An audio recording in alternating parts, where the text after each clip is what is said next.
Okay, I think I'm live.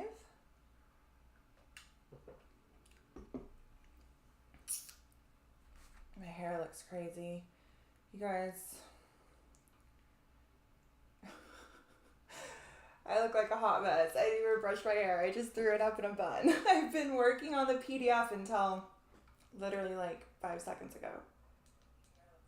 Okay, there's sound.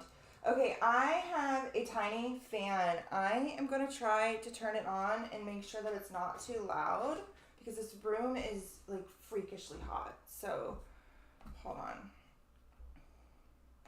I go over here where I can see the little, wait, I can see the little sound thing. Hi everybody, happy Supermoon. I'm super excited about this moon. Okay. All right, there might be like a bzzz in the background. If it's super annoying, let me know. If not, I'm gonna keep it because I need it. All right, we're just gonna dive right in. I have a whole bunch of notes. I do have a PDF that isn't linked yet on the post, but it might be loud.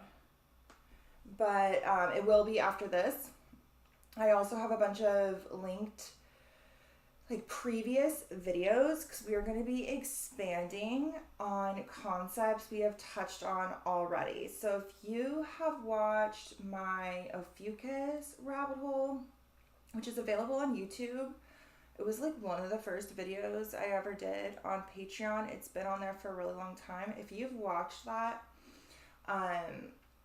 or a couple other of my videos lately over like the last 6 months, then some of these concepts you're already going to have a background for. If you are new, welcome to our new members. We do have a couple of new people. You might not know what I'm talking about, which is why I linked some videos. So those will help expand on some of these subjects. I'm going to try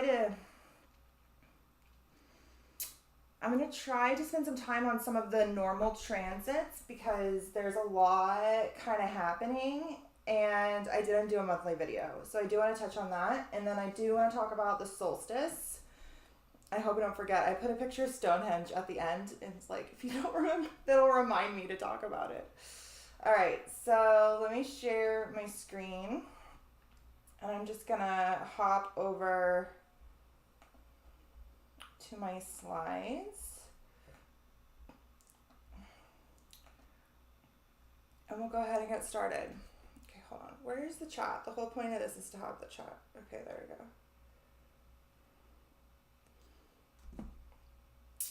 All right, so here's our thumbnail. I like to try to put as much here as I can. This is kind of where we're going to be going here tonight. All of the stuff listed here below. I'm just going to really quickly read it and then I'll talk about some of these pictures before we move on. The arrow of truth, the world tree, 4 rivers, and the axis Mundi, the peak of the light, and illusionary sight. Longest day casts the biggest shadow, the bardo, in between, and the reflections from the other side. The celestial leap of faith and the call of the beyond. Awakening of the healer, the serpent, and the crown. The dodecagon, which is something we touched on in that Ophiuchus video. And the prime number 13 that returns us to the 1. The celestial round table is full. The king has awakened, but will the grail appear? And then also we're going to talk about some normal stuff. Some normal stuff too. What we have here, this is actually, we'll just go here and I'll tell you what it is. So this is the temple of Scapulon, which is Ascapulus, which is another name for Ophiuchus. The Greeks referred to him as Ascapulus, and this is his temple in ancient Greece. I got this from Instagram, from Archaeology Art, and he cited Michael Reis as the photographer. But what I thought was so cool about this image is that, I don't know, I tried to look into this and I couldn't find like definitive, like anything definitive on the subject. But if you see this, you see this temple, or what's left of it anyway, and it's aligning with the Milky Way. And I was like, okay, is this like superimposed? Is this photoshopped in any way? Or does the temple really align with it like that? Because that is where the constellation of Ophiuchus is. Of course, we know that the stars move 1 degree every 72 years. So back when this was erected, the stars wouldn't have been in that same position. But maybe it is now. Maybe it aligns with it now. I don't know. But this looks like the area of the sky that houses the galactic center and houses the constellation of Ophiuchus, which is Asclepius. And I found that really, really interesting. So I wanted to use that on the cover. We are going to be touching on this very heavily on several slides, so I'm not going to get into it now, but this is Ophiuchus, and this star here in his head, which I do not know how to pronounce. I should. It falls like literally right on top of my moon. Raskulha? I don't know. I'll show you later on the PDF. I always refer to it as either the head of Ophiuchus or the third eye of Ophiuchus. But this full moon, this full supermoon, aligns with the star, and we're going to be diving pretty deep into the mythology and the history and the astrological connections to this star in particular, but really this entire area of the sky. And then this is the world tree, or the axis mundi, which is a concept that we have touched on in several videos, many of which will be linked on the PDF. We're going to be expanding upon it. And the concept of these 4 rivers in some other slides. So that's what we have here. This is the Norse depiction of the Yggdrasil, which I think I pronounced right, which is their version of the world tree, which unites this like Middle Earth with the underworld and the heavens. And for them, Asgard is at the top of said tree. But all different cultures speak of this same archetypal expression, and they all have different names, but the same sort of concept. And we touched on that in the Axis Mundi video, I keep calling it, but I think it was for the Gemini full moon, and that is also linked below. And we dove so deep into this whole concept, which is one of the things we're going to be expanding upon tonight. But before we do that, we are going to touch on some normal stuff, and we are going to find some things in your chart.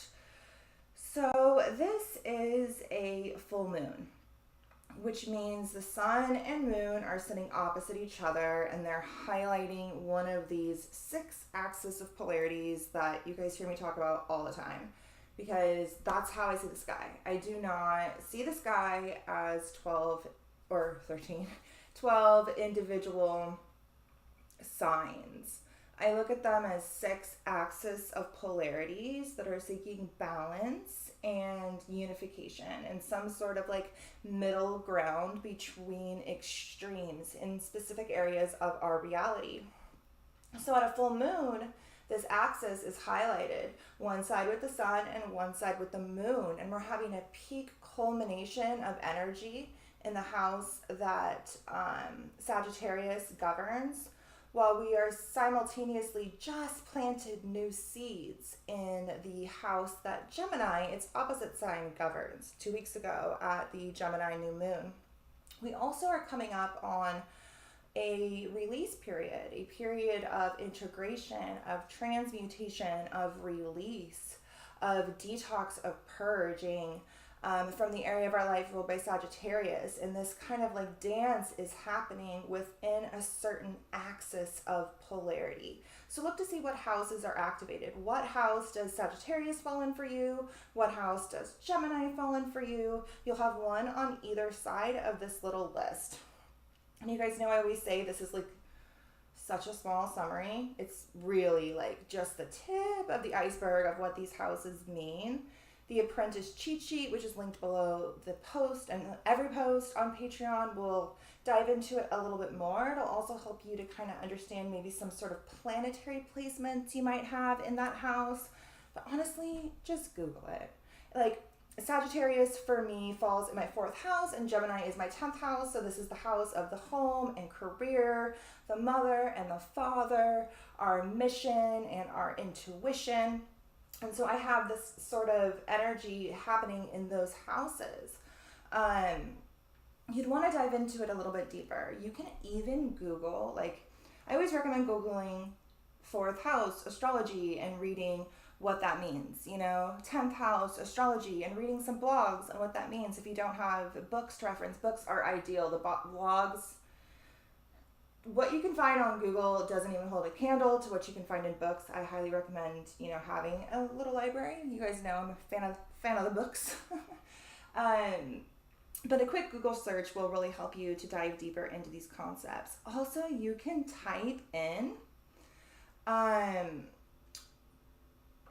4th house, 10th house axis of polarity, and you can read about that dynamic. You can also do it for the signs. So Sagittarius, Gemini, axis of polarity. And you can read blogs that other astrologers have written talking about that sort of dance that happens between two sides of the same coin, which is what's highlighted at a full moon. Now this is a super moon, which means the moon is extremely close to Earth. It will look super big in our night sky. I recommend going out and getting a look at it. It's actually exact, like, really early tomorrow morning. So 4:51 a.m. Pacific Standard Time is when it's exact. So technically tonight is really the moon into the morning if you're here on the West Coast. I recommend going out and getting a look at it. It's going to be extremely big and it's going to be extremely close to Earth. So when we have a supermoon, it affects us here extremely. It physically affects our planet and the seas and the tides of the ocean significantly change and get more dramatic, and the tides rise and the waves become more extreme during supermoons, as does our emotional body, which the moon governs. In Sagittarius, this is really bringing like waves and flux of optimism and joyfulness and expansion and hope for the future. But sometimes we can go a little overboard with our grandiose thinking when we have these huge waves of Sagittarius passion. So we do got to be a little mindful about that. But we'll touch more on that when we get to the next slide. So you want to look and see, what house does Sag fall in? What house is the opposite sign? Gemini. This is really where you're feeling it. And then if you want to go in a little bit deeper, you can look to see where Pisces and Virgo, the other two mutable signs, where those sit, because especially if you have anything there, any planets, any angles, particularly near 23 degrees, those are going to be square this moon. So if you have anything in Sag or Gemini near 23 degrees, or Pisces or Virgo near 23 degrees, those planets are really feeling it through those 90-degree aspects that manifest things into being. They demand some sort of action from us. Something manifests in our reality. Something shifts. Something compromises. Something changes. Something within our reality triggers us in order to take a new direction. So if you have planets near 23 degrees of the mutable signs, you're really feeling it. And then if you have planets near 23 degrees of the fire signs or the air signs, those will be sitting in, especially if they're near 23 degrees, they'll be sitting in a trine to either the moon in Sagittarius or the sun in Gemini. So if they're in the fire signs, they'll be trining the moon. If they're in the air signs, they will be trining the sun. And so they will be there to lend harmonious, beneficial aid to whatever is being extremely illuminated for you right now. and whatever you're then going to be asked to integrate or alchemize or let go of as the moon starts to wane. Also should note that this supermoon is actually not only a culmination of a new moon that we had 6 months ago, but that new moon actually was the final eclipse of the Gemini Sagittarius eclipse cycle. So if you guys remember 6 months ago, I was like, everybody's saying eclipse season's over. Like, it's not. We're ending on a new moon. A new moon in Sagittarius, which will culminate 6 months from now. And that is when that story fully reaches its culmination, reaches its peak, and then starts to, I guess, be integrated or wane as the moon starts to wane. So I don't know if you guys remember this video. It's one of the ones that I have linked, where we dove into the hero's journey and the Odyssey and this like concept of going on a quest to find some sort of like illuminated truth up this mountain of initiation. Well, this is the culmination of that journey. And so we're at the top of this mountain and we're being able to obtain the object of our quest if we, you know, did everything we were supposed to do. So this is one of the videos that I have linked below. These are just the slides. I don't remember what I was talking about in this video, but I have it linked below. I do remember this, and I remember this is actually going to be in my book. Like this was a really big insight that came through for me around that time, is this concept of the hero's journey and the mountain of initiation and how it kind of plays out in the sky. So that's linked below or on the PDF. So is this the Ophiuchus rabbit hole, which we will be touching on some of this stuff, but I'm not really going to be talking too much about its connection to like the concept of the 13th sign, because I touched so much on it in this video, and I recommend coming and watching this. We're going to be talking about stuff that we haven't really touched on before. I talked a lot about the precession of the equinoxes and how the stars shift and where we're at now. I talked a lot about the like sacred geometry. We're going to come back to this later, but this will be linked there below. This is the Ophiuchus video that I did before. I myself am going to rewatch this because it has been so long and I can't retain all this information, you guys. That's a good slide. I needed that one for... Okay, so this is linked there too.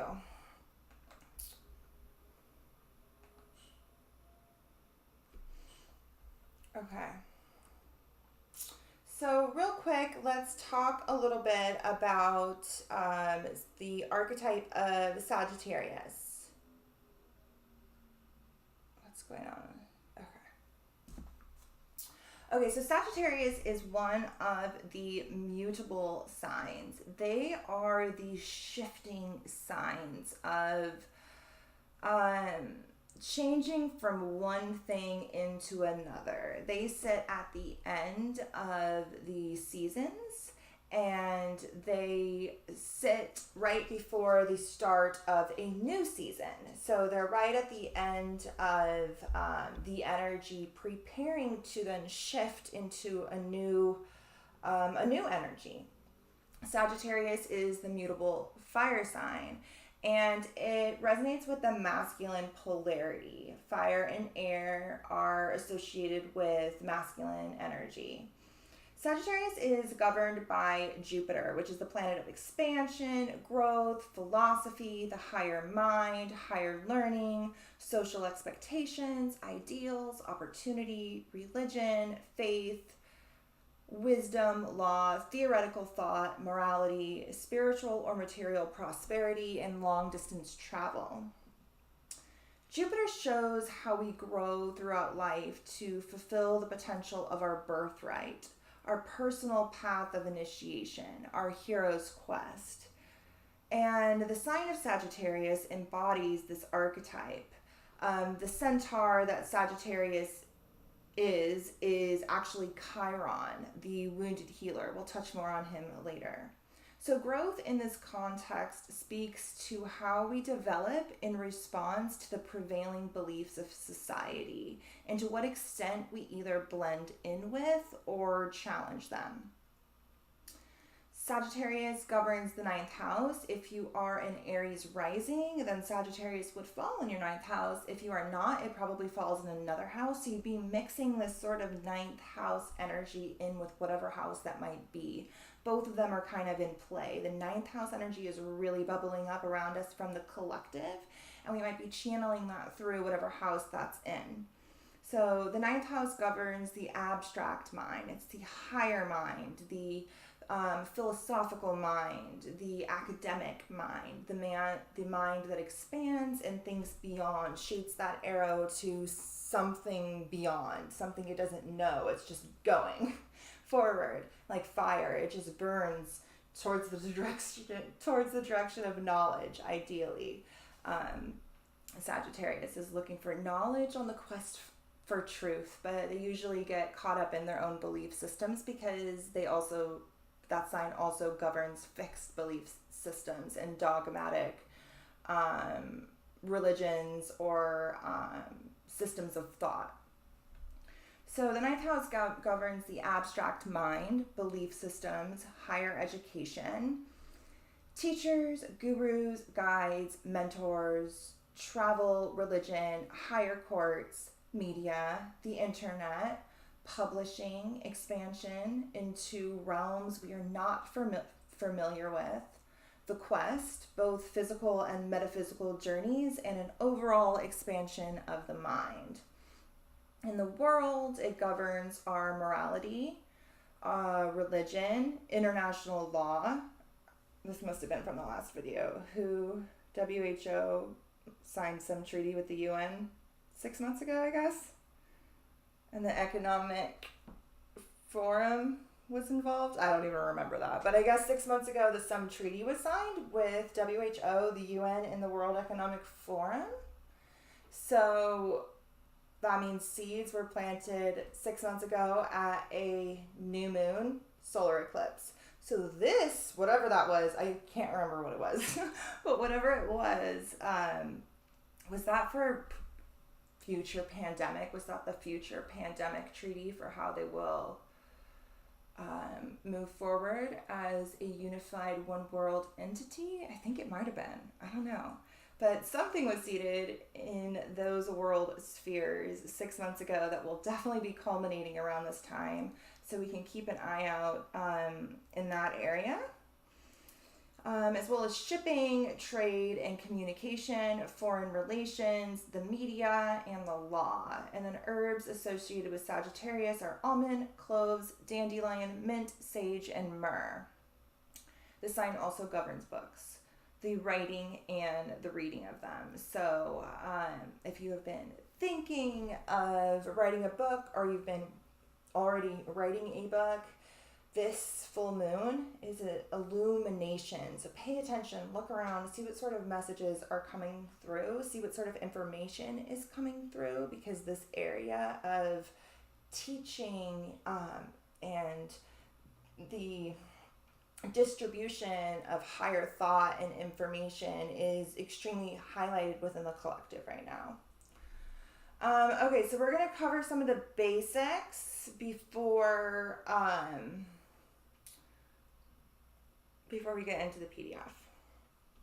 I didn't make the slides as pretty as I normally do because I was like kind of all over the place. But I promise the PDF I found, like, you guys, especially those of you who've been here for a while, you know, I have been diving into all this stuff and making all these connections, like, myself. And then I go and find things in these very old books written in the 1800s or early 1900s that are saying like literally the exact same stuff. And I'm just like, oh, I had to find it first, because if I just read it in a book, I'd be like, oh, that's a nice theory.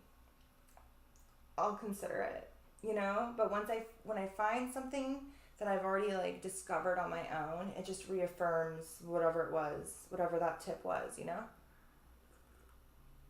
Okay, let's cover some of the basics before we literally like blast off into space. So we talked about how this moon is a super moon. So you're having a super illumination in whatever house Sagittarius governs. The moon is literally only a couple of degrees away from the galactic center, and the asteroid Medusa, which is something we'll touch on when we get to the not basic slide. And it's extremely close to Earth. So, and it is a full moon that was seeded by an eclipse. So this is kind of like a super, super massive full moon. Not only is it a super moon, but it was seeded by a solar eclipse. The final solar eclipse of an entire eclipse cycle. So the culmination of that eclipse. This is really the culmination of entire eclipse story that happened in the houses that Sagittarius and Gemini govern in your chart. This is a story that's been building and building and building for 2 years, over 2 years. Yeah, because it was 18 months, 6 months ago. Yeah, 2 years, 2 years. So you might already kind of know what has been shifting in these houses. And now you can expect to kind of see a little bit more of the story, a little bit more of the truth. But we do have both the sun and moon square Neptune, which is in its home sign of Pisces, which makes for huge waves of creativity and inspiration and intuition and unconscious impulses and magic and mysticism and art and all of these fabulous things. But this planet is also the planet of illusions and delusions. So that is why on the thumbnail I wrote,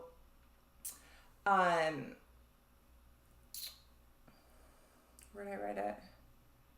Something about sight. Illusionary sight. Can I find it? Oh, the peak of the light, because we're at the summer solstice. And illusionary sight. We're in the peak of the realm of light here in the northern hemisphere. Those of you down below in Australia, it's opposite. You are in the peak of winter. I don't really know how to twist this for you guys, but we have some threads going over on Discord from some of the ladies who live down there, and they do a great job, and they have discovered a lot of really interesting things about the southern hemisphere. So I recommend coming over and checking out that thread. But here in the northern hemisphere, on the 21st is the summer solstice. And we will be having this peak period of light where you would think you would be able to see quite clearly. But as I wrote on the thumbnail, that the longest day casts the biggest shadow. When we have more light, we have more shadow. When we have more light, it can also be quite blinding. We also have the light that is coming to its peak here at the summer solstice, square Neptune. The light being reflected back to us by this moon is also squaring Neptune. So in order to kind of understand the truths and the message and the higher wisdom and the illumination coming through this moon, we have to embrace the mystical, unseen, liminal, in-between Bardo realm, which is an archetype we'll touch on later.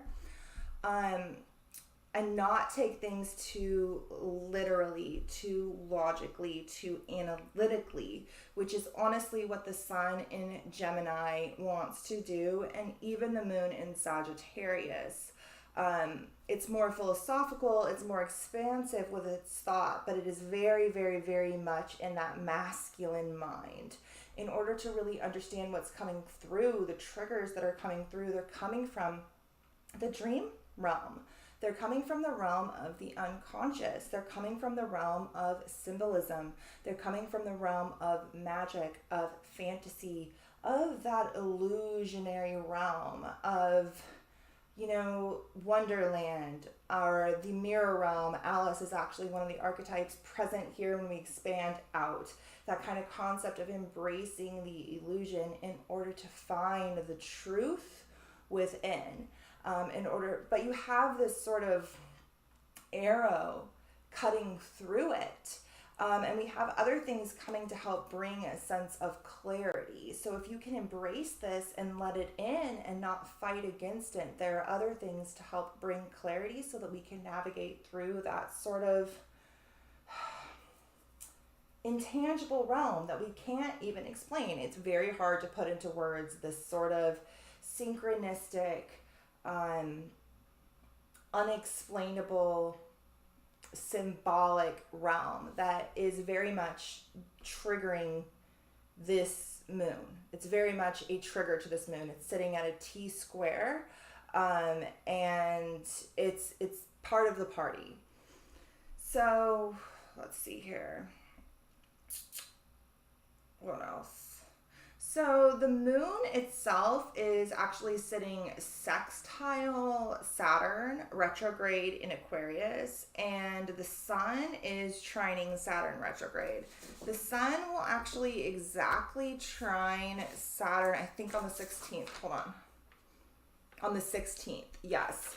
So, on the 16th, the sun will come into its exact trine with Saturn.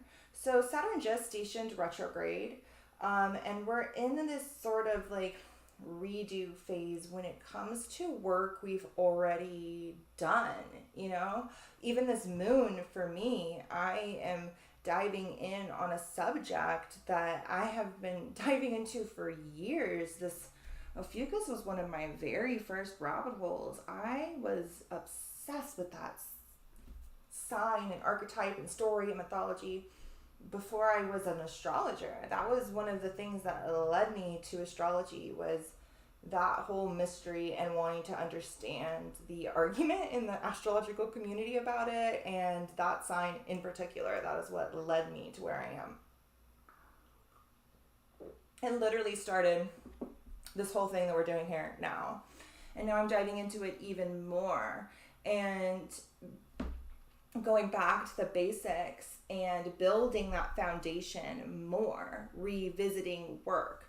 And it's interesting that it's in Aquarius because I was revisiting the work of other people. Up until now, it was mostly my own theories because you can't really find anything on it through Google. And I was having a lot of like insights come through just about the symbolism in general. And so most of the stuff I've taught thus far, and besides the like Greek mythology connected to it, which we'll touch on in a little bit, we're all my own things, you know? So it's interesting that for this moon, I dove deep into like the collective thoughts. Aquarius rules the collective, a collective of minds, a collective of sky gazers. And I referenced several books and what other astronomers and astrologers have said about this area of the sky, dating back to antiquity. And it of course backs up my vision because it's trining, it's working harmoniously. I did the work and it helped to solidify the vision and the insights coming through this lunation. This is happening on several different scales. You know, you want to look and see, where does Aquarius fall on your chart? This is where you're having that Saturn retrograde cycle. Saturn retrograde is not like Mercury retrograde. We do not feel it as much. So Mercury is one of the personal planets. Mercury, Venus, Mars, they really rule our personal like innards of our psyche. Saturn and Jupiter are considered the societal planets. The two of them doing their dance throughout the sky, Jupiter helping us expand, Saturn helping us contract and keep this sort of equilibrium of growth, contractions and expansions, contractions and expansions. They are considered the societal planets because they shift society as a whole through these 20-year cycles of the Great Conjunction, right, which we actually had here in Aquarius at 0 degrees back in December 2020.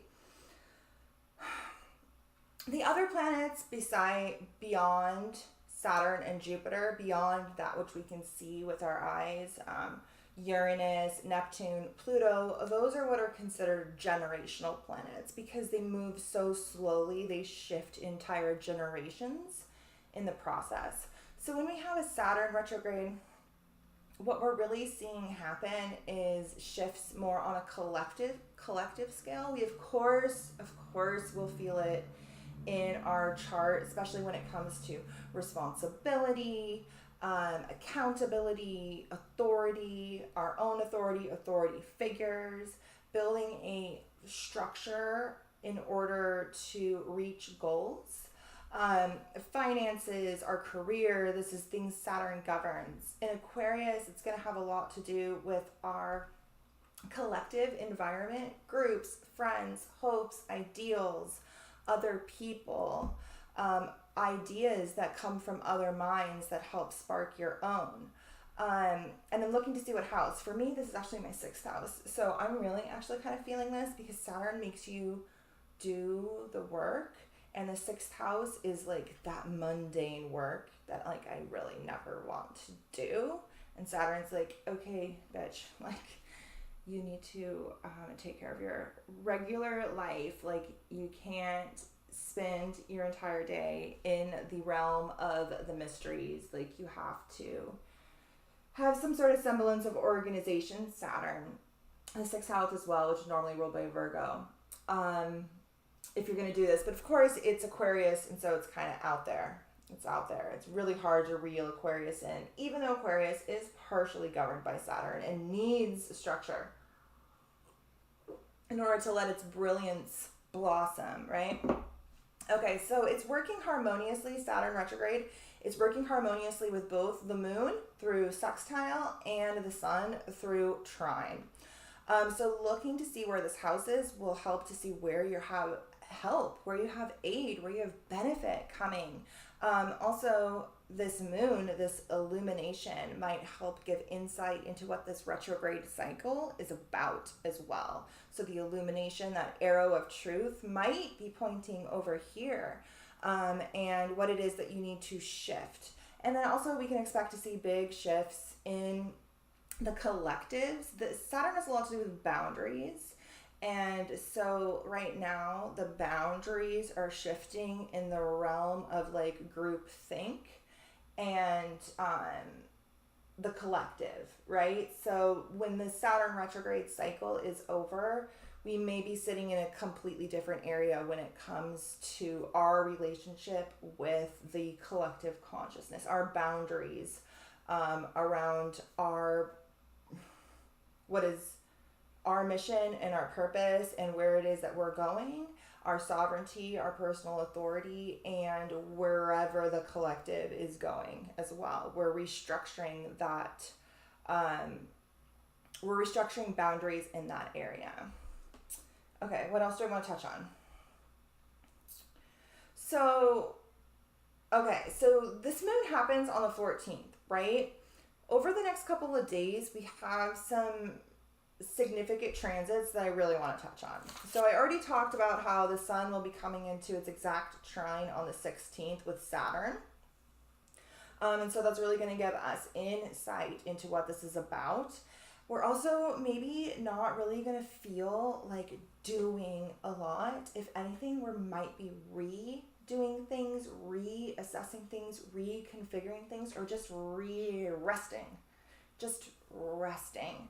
Resting that Gemini, Mercurial mind, that philosophic Jupiterian mind that was just illuminated with so much insight. We might just be resting over the coming days after this moon. And if that's what you're being called to do, that is when you're starting to integrate what this moon was all about. Like I always say, at a full moon, we have a culmination, a peak of energy, a period of harvest, of reward, of that which we seeded 6 months ago. And then after that, we're in a period of release, of integration, of alchemical unlocking of what it is that we were shown. And then a period of release and purging and detoxing. And so over the coming days after this moon, if you're being called to rest, which Saturn retrograde asks us to do in order for us to see what we missed and where we need to focus our attention more, and where the foundation is faulty, and where the structure needs to be broken down and rebuilt, do it. If you're being called to rest, do it. Because over the coming days, we have some pretty significant things. So the day after this moon, on the 15th, Mars will conjunct Chiron at 15 degrees of Aries in the sign of the Self. We have had Chiron here for several years now. He's been here for quite a while. I don't remember when he transited in, but he's been here for a long time. At least a year, if not longer. Mars is the ruler of Aries. So the ruler of this sign, who just conjunct Jupiter, the planet who expands everything it touches in its home sign, so it got this huge boost, right, is coming into alignment with Chiron in the sign of the Self. So Chiron has really been digging deep into the wounds of our psyche, of our primal, animalistic, cardinal, reptilian psyche, something we'll touch on when we get to the Ophiuchus stuff. And these wounds are really going to be sparked. And the planet of Mars is also the planet of action. So maybe we've been really shown quite a lot. And once Mars comes around after this illuminating moon in Sagittarius, Chiron is a comet or an asteroid. I don't know. I cannot get a straight answer from the realm of astronomy or astrology or whatever. I think the consensus is he's a comet. And Chiron, the mythological figure, is the same centaur as the centaur depicted by the stars of Sagittarius. Although Jupiter, which is Zeus, rules Sagittarius, Chiron, they say Chiron doesn't. Sometimes some astrologers will associate it with Sagittarius, and some will associate it with Virgo because of its healing association. I think we can give it both, because I think a lot of planets have associations with two signs, and that's just fine. You know, Mars is Aries and Scorpio. Mercury is Gemini and Virgo. So I think that Chiron, the wounded healer, is associated with the healing of Virgo and the wisdom of Sagittarius. And so the planet of action will be coming up into alignment with Chiron. I'm just going to go really quick over here to this slide that I was scrolling through, and I was like, oh, that's a bunch of good stuff about Chiron. I'm going to come back and read it. And it was from the video that seeded this moon. These are all the archetypes we were talking about. Okay. So Chiron is the teacher, the shaman, the prophet, but it's spelled wrong. The prophet, the healer, associated with gathering the fruit. He was actually trained by Artemis, which is the goddess of the moon. So his trainer, he's the trainer of heroes, but Artemis trained him. And the moon is aligned with that sign right now in tropical astrology. Chiron is also sometimes associated with the unicorn when it has integrated its lower half, its animalistic half, and it moves beyond the duality of half man, half horse, or actually half god, half horse, because he's part divine. And it's said that when he integrates that, he actually becomes the unicorn and moves beyond duality. He represents the link between the higher consciousness and the lower consciousness, which Aries and Mars represents very much that lower consciousness, and so does Gemini. Gemini represents that analytical, logical consciousness that's thinking and questioning and learning in order to then expand in its opposite sign in Sagittarius into that higher consciousness. And Chiron is that link between. He's said to have sacrificed himself for Prometheus, who is actually one of the archetypes present in this expanded version, one of the asteroids present. Prometheus is associated with Aquarius. He is the god who stole fire, stole knowledge for us humans. Chiron is considered the bridge or the key to the outer planets. So we have the planets that we can see with our eye up till Saturn. Saturn is considered to hold the gates, to be the gatekeeper. He's the last thing we can see with our human eye. Beyond Saturn, we actually have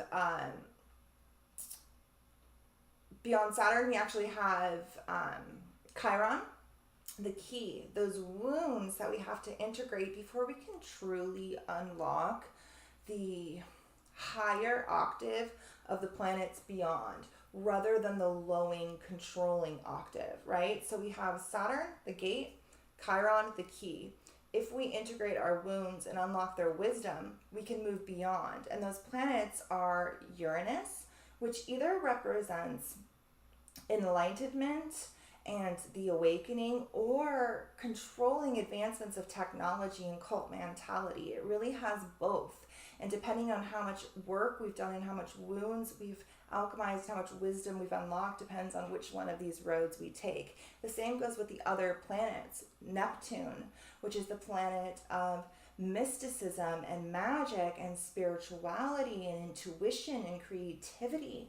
But it's also the planet of delusions and like psychotic episodes and the realm of illusion and fantasy and dissociation.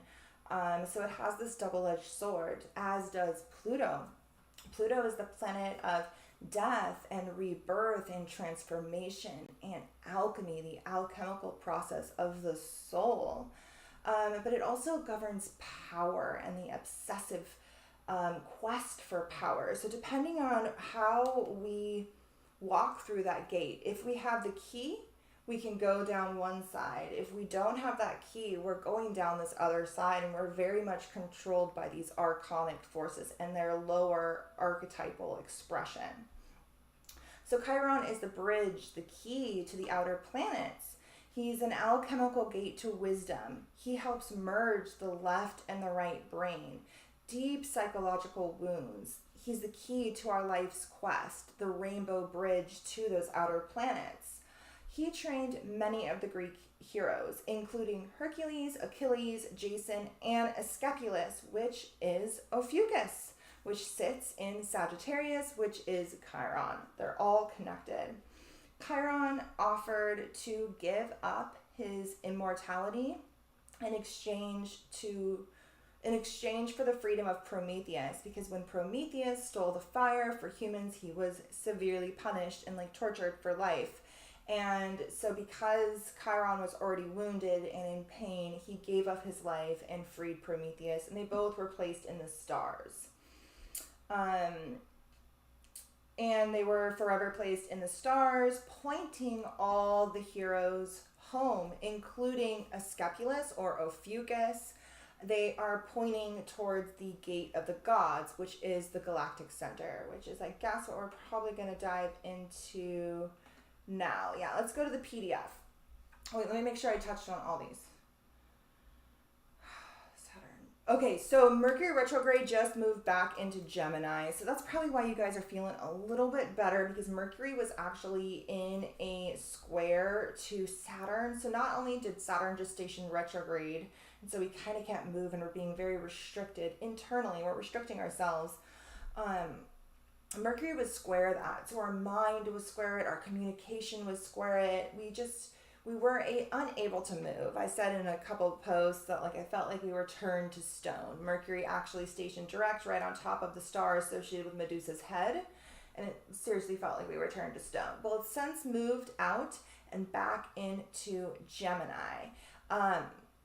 So it was retrograde. It stationed retrograde in Gemini, moved back into Taurus, stationed direct, and is now moving back into Gemini, transiting this area of the sky for the third and final time, really helping us to bring clarity through, helping us to channel clarity through this foggy illusionary realm that we're in, and get the message that we missed the first time.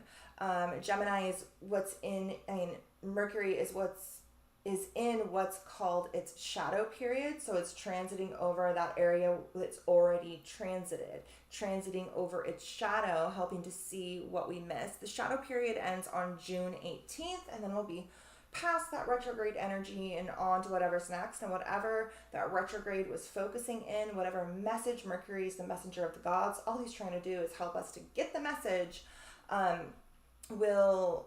Hopefully the message will have come through and we'll be moving on. This Mercury retrograde was transiting over the asteroids Sophia, which is that primordial unconscious realm of the goddess. The asteroid Hecate has a lot to do with our magic and our sovereignty and understanding the divine feminine in multiple facets. It also transited over the head of Medusa and the star that we talked very much about in our last video, Aldebaran, which is one of those 4 royal fixed stars. We'll be talking about them a little bit more here in a second. So Mercury back into Gemini. This is good. We like this. Mars conjunct Chiron. We are going to be taking action when it comes to wound integration. On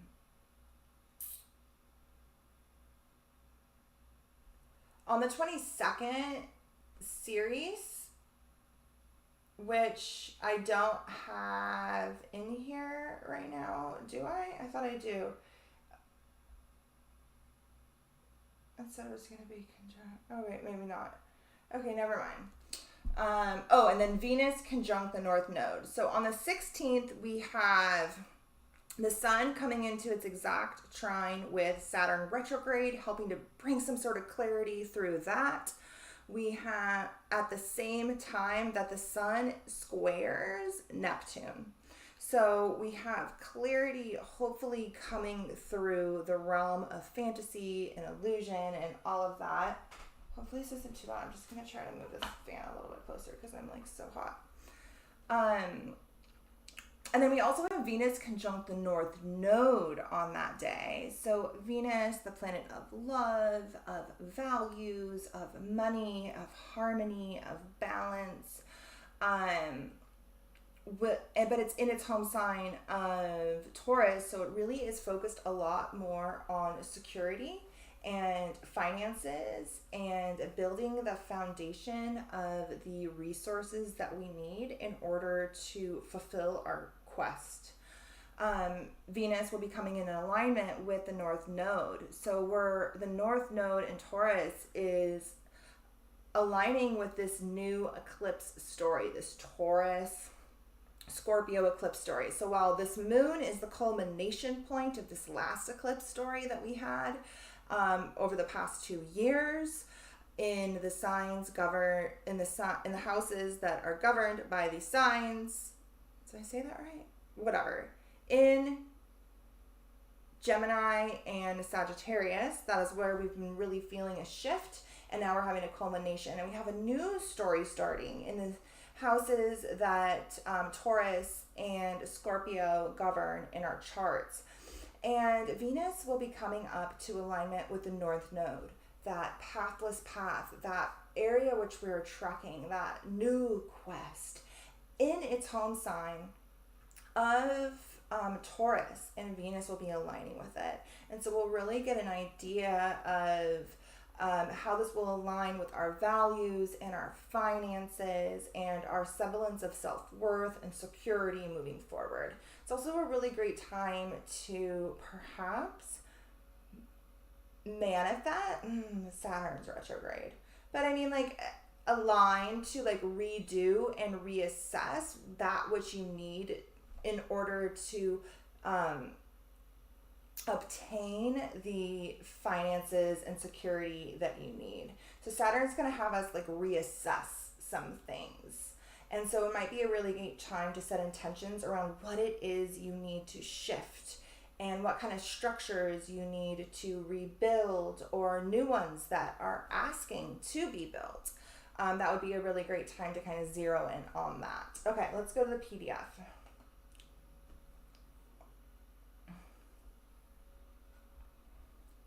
I didn't actually turn it into a PDF yet, so we're just going to look at it over here because I still need to put the videos. I haven't linked those yet. I hope this isn't too loud, this fan. Okay, that's good. Okay. All right, so I'm going to have this linked to the video after we are done here. I'm going to link that Ophiuchus rabbit hole where I dove deep into the archetype, the axis Mundi, something we'll touch on here. The video from the eclipse that seeded this supermoon, if you're new and you want to know how this story started. And then also the Atlantis rabbit hole, because I think everybody should watch that. And the last moon that we did where we talked about the royal stars, because this is the cross of the 4 rivers that we're going to be expanding on here in a second.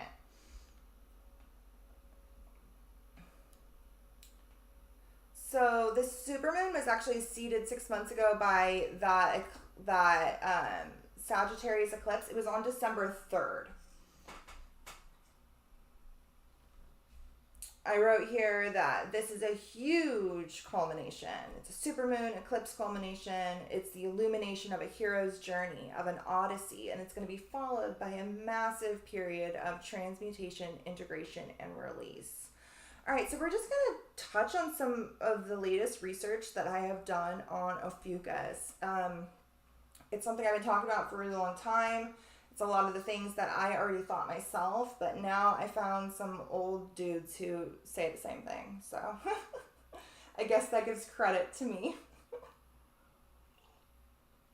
So the next at least like page or so, a lot, is from the book Star Lore, Myths, Legends, and Facts by Olcott, and it is from 1911.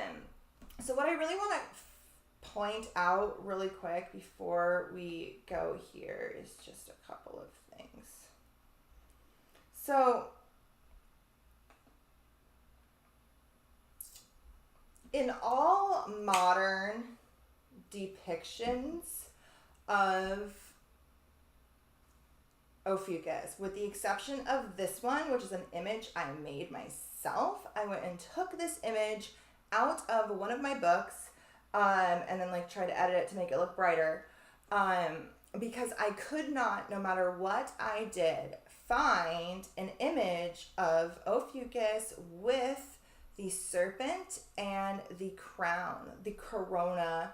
I really do think that somehow the CV is trying to like harness the energy of the star somehow. I've thought that for a really long time.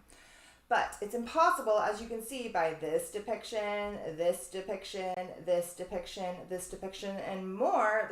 The crown is not there. And when you Google pictures of Ophiuchus, you cannot find the crown on any modern depictions or in any modern fixed star books or astrological books or constellation books. Anything modern that talks about Ophiuchus, they do not talk about this crown. And when they show him like this. Sometimes he's young, sometimes he's old, sometimes he's backwards. This is what the constellation looks like, but they do not show it like this. I literally had to go get this out of a book. Even if you type in Ophiuchus, crown, Ophiuchus, corona, borealis, you still can't find it. So that's a psyop, and we're going to show when we go into the PDF why I think that is. Here's a depiction of the constellations of the zodiac. This is the ecliptic. This is where the sun and the moon and the planets transit throughout the year, or however long their cycles are. And these are the traditional ones of the zodiac. And this is Ophiuchus. His foot actually cuts right through here. It cuts right through the ecliptic. And he actually covers more area than Scorpio or Sagittarius, really. And we'll touch on that here in a second. This is him with his foot cut through on top of the scorpion. One side of the snake, the other side of the snake. Again, no crown. Here he is again. Here's a really great depiction that shows how his foot is actually sitting on the galactic center. I talked about this in a previous video about how his foot, the stinger of the scorpion, and the arrow of truth are all pointing at the galactic center, which is part of that axis mundi, which is the gate of the gods that we are unlocking. And this moon falls only a couple of degrees away from the galactic center, aligned with his third eye. But again, no crown. Sometimes you'll see him like strangling or like dominating the serpent. As we'll see when we get into the mythology, that's not what the archetype represents. It represents holding or taming, working with, integrating the serpent. We're not dominating it. We are aligning with it within us. This is from some crazy new age page. I cut out so much of it because it was like just complete nonsense. But I really liked the image here of Ophiuchus aligning with the galactic center. These aren't really accurate here because it aligns. I don't really know what they're trying to do here with the constellations, but this kind of concept of the man integrating the serpent, which is reaching for the crown, which the man cannot obtain on his own. He needs the help of the serpent to obtain it. And then once it does, it unlocks this galactic gate of the gods. And this is really what this moon is aligning with, this most significant part of our sky. Okay, we'll get back there. All right, so I just wanted to kind of show some of those depictions before I start this. All right, so make this bigger for you guys. Okay, so like I said, this is from Star Lore Myths and Facts. Ophiuchus is derived from the Greek words meaning the man who holds the serpent. According to Plunkett, who's an ancient astronomer, the constellation was probably invented around 3500 BC. The serpent is often said to be licking the crown. The constellation is of great antiquity, as the records show that it was known to the ancients 1200 years before the Christian era. Homer refers to it, and Artos clearly describes the figure in the following lines. I love this. This is so fabulous. It says, his feet stamp scorpion down, enormous beast, crushing the monster's eye, and plated breast, with outstretched arms. Behold the serpent's coils. His limbs it folds, its scaly toils. With his right hand its writhing tail he grasps. Its swelling neck his left surely clasps. The reptile rears its crested head on high, reaching the seven-starred crown in the northern sky. I love this so much. But it shows that the serpent is the one who reaches for the crown in the sky.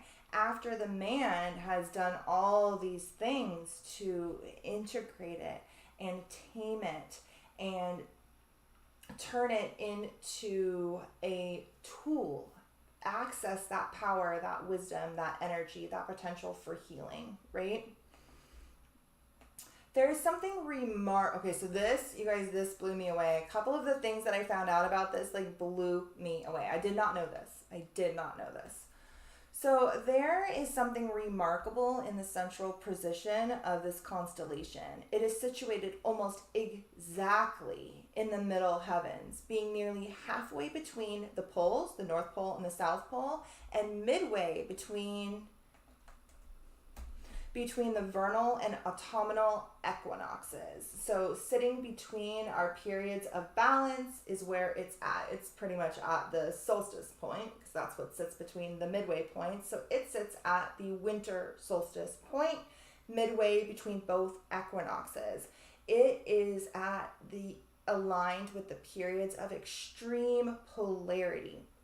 So the sun aligns with Ophiuchus during the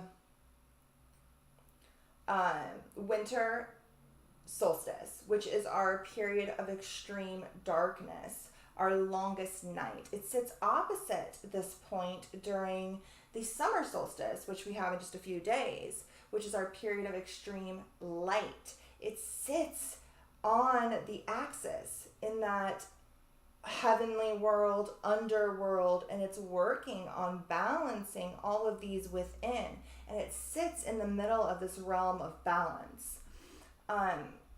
So this is the commanding location of the constellation, makes the figure and its intended representation especially significant. So why is it you never hear about him?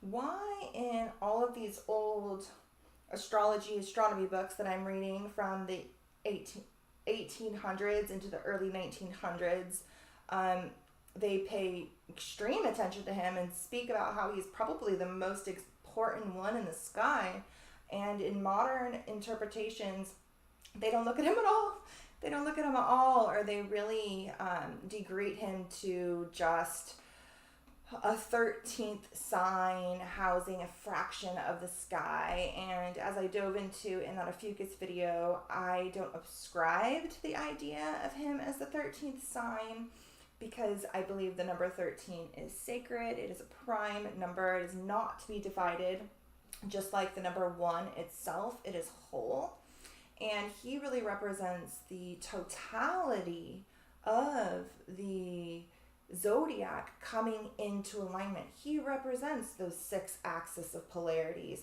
those things seeking balance and unification, those periods of extreme polarity but that are seeking balance. These periods of extreme polarity sit midway between these periods of balance. That's ultimately what they're seeking. So Menelaus refers to the serpent bearer.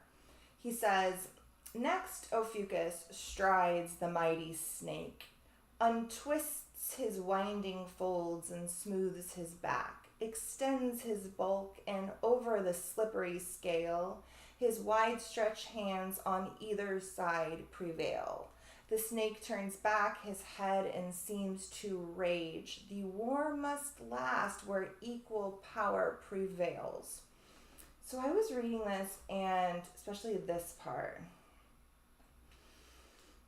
The snake turns back his head and seems to rage. The war must last where equal power prevails. So I find it interesting that the man and the serpent do not reach for the crown together.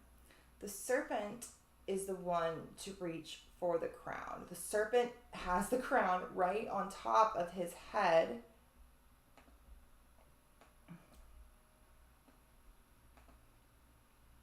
He's literally being crowned by this crown. This dude cannot reach this without the serpent. The serpent, as we'll see as we read a little bit farther, is very much associated with the divine feminine, with the primordial goddess, with the feminine polarity. And so I find it interesting that it says that war must last, meaning this battle will never end. He will never be able to tame the serpent if he insists that equal power prevails, if he insists that light and darkness are balanced, when really there is this primordial energy that precedes the light, that is very much associated more with that serpent. And so it's almost like him coming to terms with his light and his consciousness not being all that there is this pre-conscious realm that is somehow more vast.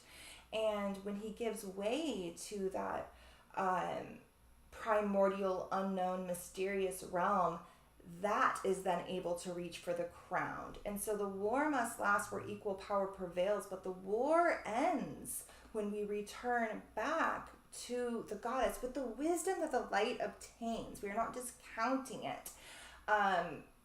But somehow the serpent is the only one who can reach for that crown. The divine feminine is the only one who can reach for that crown, that aspect of our consciousness.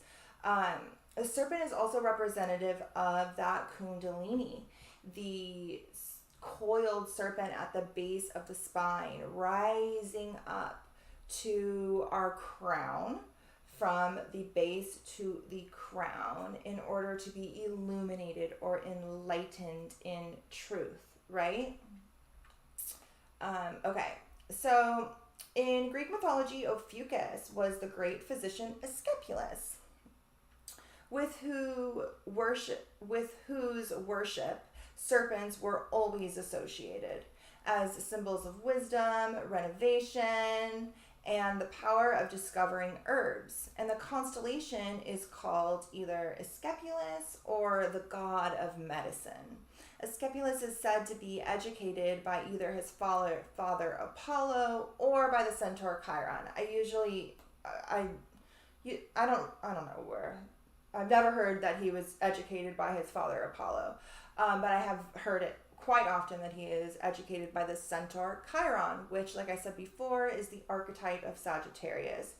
He is also that comet that is currently conjunct Mars right now, and so this archetype is really being expressed very strongly. Ophiuchus is said to be the earliest of his professions, the earliest doctor, medical professional, healer, in at least the Greek world. And he's also believed to have accompanied the Argonautic expedition, that like Odyssey of heroes, right? Because he's associated with training a lot of these heroic demigods, right? Who partook in a hero's journey and ideally obtained, whether it's a golden fleece, 12 labors of Hercules, which is the zodiac, or any number of other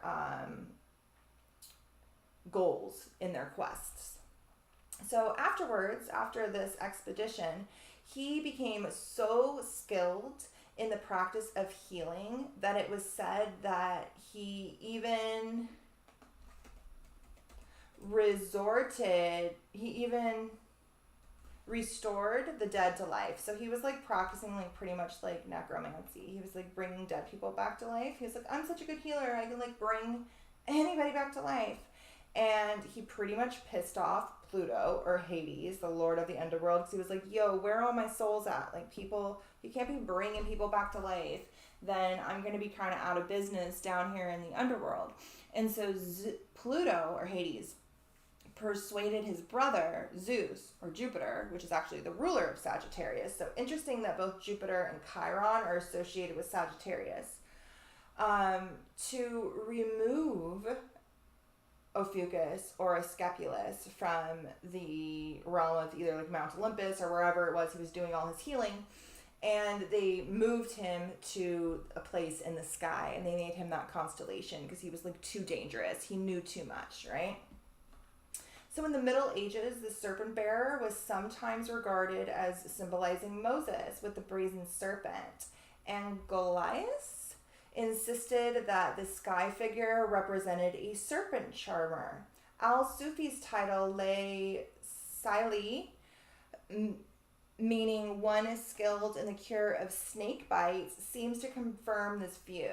I didn't put everything in here, but I went through several books of like star lore throughout multiple cultures, and you name it, every single culture was referencing this constellation. I didn't get to the Babylonians, but I assume they do too.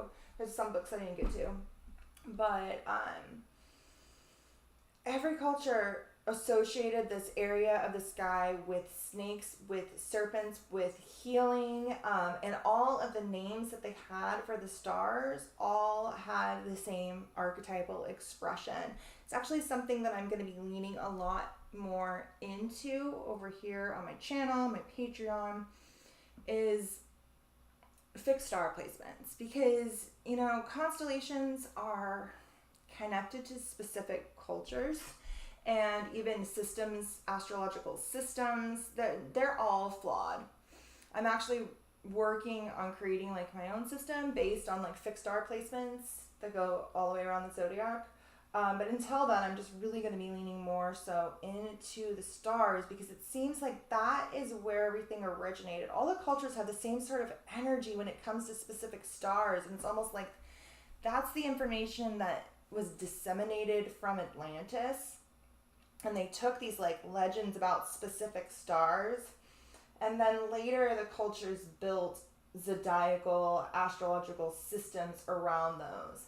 The ancients were way more focused on fixed star conjunctions. As I talk about all the time, fixed star astrology is the oldest form of astrology, and I'm really working on moving back there. It's where I started, but I had to come learn regular astrology so I could explain this stuff to you guys. But now I'm going back to my roots. Okay. So Hill calls attention to the fact that although Ophiuchus is not technically one of the zodiacal constellations, out of the 25 days from November 21st to December 16th, which the sun spins passing from like the end of Libra to the start of Sagittarius, actually it would be like 30 days, only 9 days are spent in Scorpio. The other 16 are in Ophiuchus. So Ophiuchus covers a much larger area of the sky than Scorpio. But I find it interesting that he was completely erased and Scorpio was given a bigger area of the sky, even though its claws were taken away and given to Libra. Considering Scorpio governs the underworld, the occult, like secret agendas, anything that's taboo or part of the underbelly of society. And so I find it interesting that it was specifically done by the mystery schools and the occult lodges, because old enough books, they all reference this constellation. They all reference it in such high regard, but the newer books don't. And so that had to have been purposefully done by someone somewhere. Go figure. Okay. Ophiuchus is known in Arabic as, I don't know how to pronounce this word, you guys, but this is the star. So the whole entire constellation in Arabia is known as Ras al-Hukk. Super totally probably wrong. Which means the head of the serpent charmer, but now just one star is associated with that name, and that's the one in his head. So of the 4 reptiles that are found among the constellations, Serpens is the serpent. So we have like Draco, the dragon, we also have like a Hydra, we have the water serpent, and then we have the serpens, the serpent. So Statius thus writes of it: vast as the starry serpent that on high tracks the clear ether and divides the sky, a southward winding from the northern wane shoots to remoter spheres its glittering train. Like, you know, the ancient astronomers thought very highly of this constellation, not only the man, but also the serpent. This serpent tracks and clears ether. It's associated with dividing the sky. It helps to shoot to remoter spheres, perhaps the galactic center or the Milky Way, putting on that crown and shooting to that vastness that is beyond this solar system. And we follow the glittering train of this serpent, right? The serpent of wisdom, of knowledge, of healing. I really like this one a lot. Okay. So Serpens is often identified with Eve's temple in the Garden of Eden. And in the astronomy of Arabia, it is known as the snake. Hebrews knew of the star group as the serpent from very early times. We see the same sort of archetypes expressed in multiple ways, right? So we see Ophiuchus integrating the serpent the same way that we see like the Draco guarding the celestial pole as something that needs to be integrated before we can obtain the pole star, right? We see this serpent expressed in multiple ways, and this is one of them. The space between the stars of Ophiuchus and Serpens was called by the Chinese the enclosure of the heavenly market, which to me really sounds like an abundance, a place of abundance and fertility and nourishment of the heavens, right? And if it's the enclosure of the heavenly market, is the entrance, the gate? I don't know. I didn't have time to dive into a lot of these mythologies, but that's how the Chinese associated this. Okay, so the following is from Bernadette Brady. She is a modern fixed star astrologer, and so, you know, she doesn't touch on some of the more specifics, but she does speak more on the energetics. I'm a big fan of her work. So she associates Ophiuchus very much with the healer archetype. The original constellation has now actually been broken up into multiple constellations. So Ophiuchus and the serpent used to be all one thing. First, it was broken up into Ophiuchus, the dude, the serpent holder, and Serpens, the serpent in his grasp. So they were separated. They became two different constellations. Then the serpent itself was also divided into two sections, one on each side of Ophiuchus. One known as the serpent's head and the serpent's tail. So they've literally divided up the constellation that's supposed to be uniting. And I don't think it was really necessary to do so. But you can see here in this image how it's like the head, the tail. This is like his hand holding it.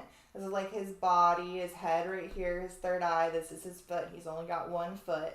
You know what I mean? But all of the ancients looked at this area as a serpent, a dude and a serpent, which, you know, that shit has to stem from Atlantis. I don't see how everybody can look at this and see the same thing. It just doesn't make sense. The only way it makes sense is if it had an original source. And the only place that original source could be, in my opinion, is Atlantis. Of course, before that, it could have come from other previous civilizations. But, you know, we need to figure out Atlantis before we can go, like, all the way back to, like, Hyperborea or something like that. Okay. When Scorpio lost its claws to Libra, so Libra didn't used to exist. Scorpio used to be larger, and it had pinchers that are gone now. And those pinchers became the scales of Libra. And when this happened, when Scorpio, the realm of the underworld, the realm of the darkness, gave part of itself to the scales in order to help find a semblance of balance, this is the same time that Scorpio lost most of its contact with the ecliptic, with the zodiacal band, and Ophiuchus gained that area. So Ophiuchus now cuts a larger track of the ecliptic than Scorpio. Because Scorpio gave part of itself up, in order to help us find balance. Libra is associated with the autumnal equinox and that period of balance, or the vernal equinox if you're down below.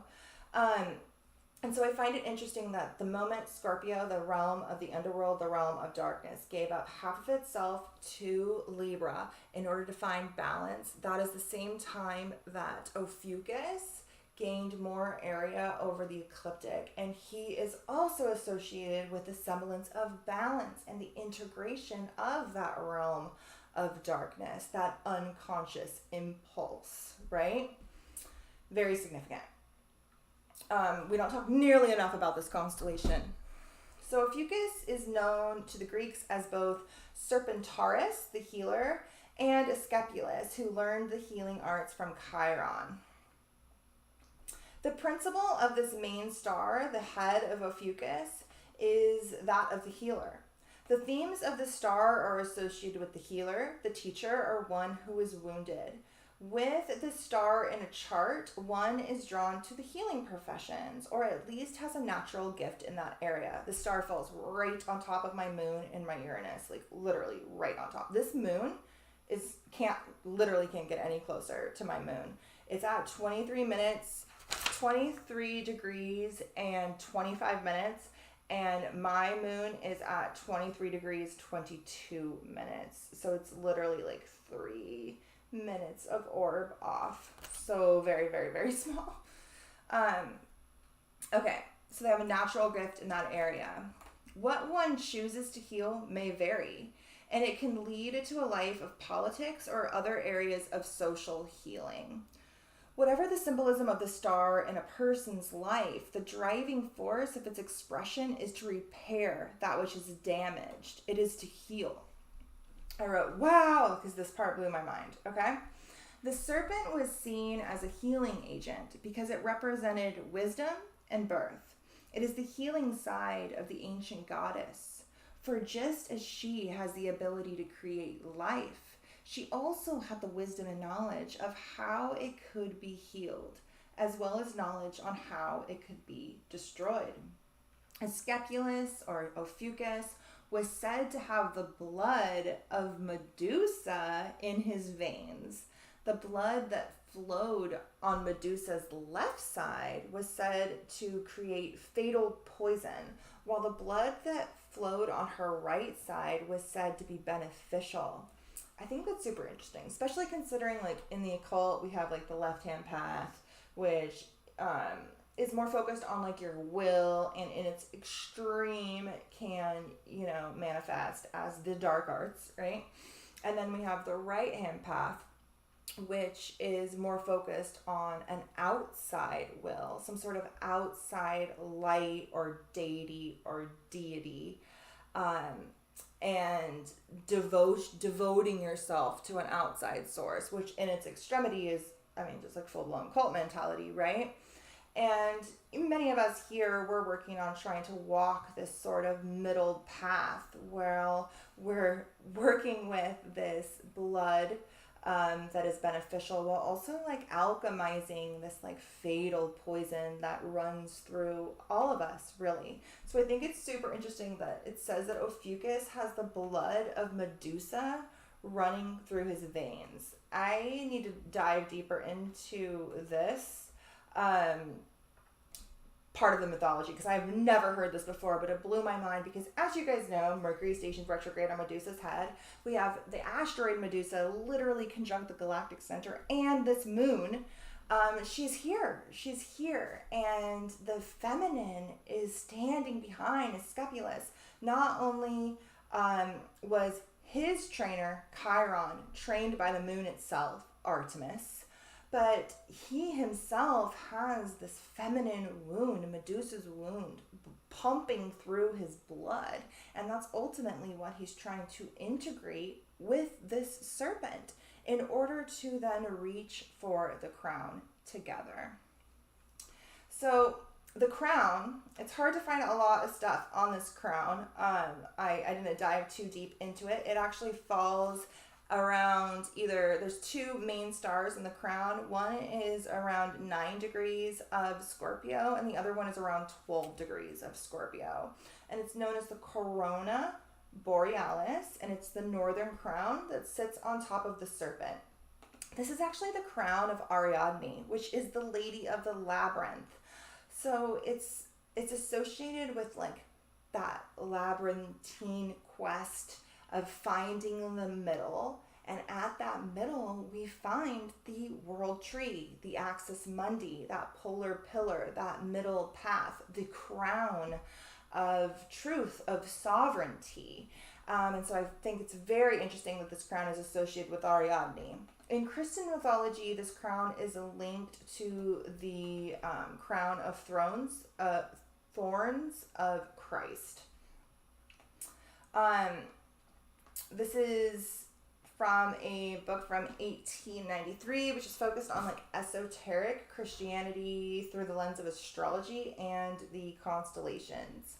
And he goes on to say that Ophiuchus is seen seizing the serpent in his two hands and treading on the very heart of the scorpion, marked by the deep red royal star Antares. So Antares is one of those 4 royal stars we talked about so much in the last video. In Scorpio, we see merely the effort to wound Ophiuchus in the heel, the scorpion trying to sting him in the heel. But here we see the effort of the serpent to seize the crown, which is situated immediately over the serpent's head, and to which he is looking up and reaching forth. They go on, of course, to say that the serpent is the devil and it's trying to steal the crown from the man. But we know that that's not the case, and that these are all aspects of the self seeking balance, integration, harmony, union. Only then can we even reach that crown. Maybe the serpent can lick it without us. Okay, so according to Robinson's Fixed Stars and Constellations in Astrology, which is like a really, really, really horrible fixed star book that is like so literal and dated, and most of the stuff it had for this star I didn't even put because it was just pointless. But they go on to say that this star, particularly his third eye, is associated with the energy of Saturn and Venus. It is a sapphire star. So in the sky, it shines as the color sapphire in the head of Ophiuchus. So not only is it in the place of the third eye, but it is also the color of the third eye chakra, because the star itself is actually indigo. It's sapphire. It's beautiful.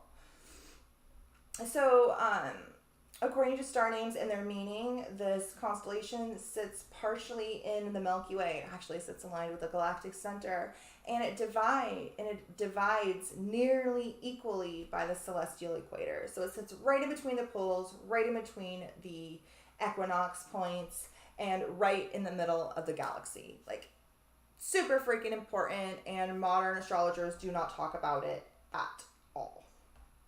And if they do, it's in some sort of joke. And I do believe that is why NASA came out with all of the stuff they do every once in a while about Ophiuchus, and they just blow everything way out of proportion, and they try to debunk astrology with this.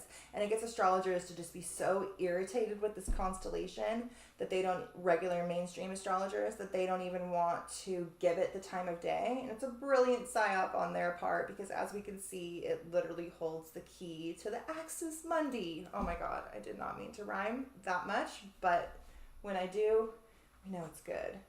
Okay, let's go back over here. Okay, so we already talked about this. This is this constellation.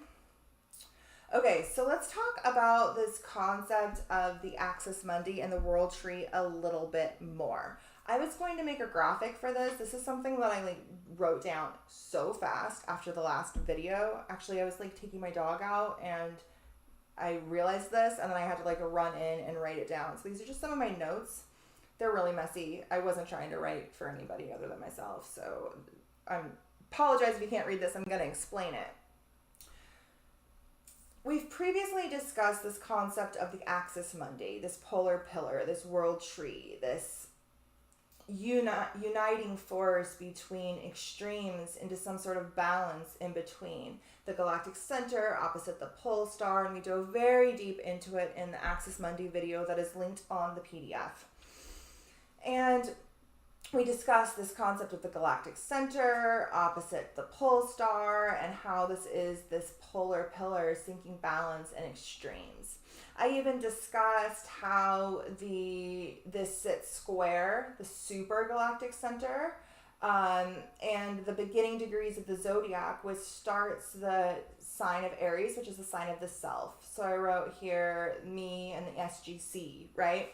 So we have the galactic center at 27 degrees of Sagittarius.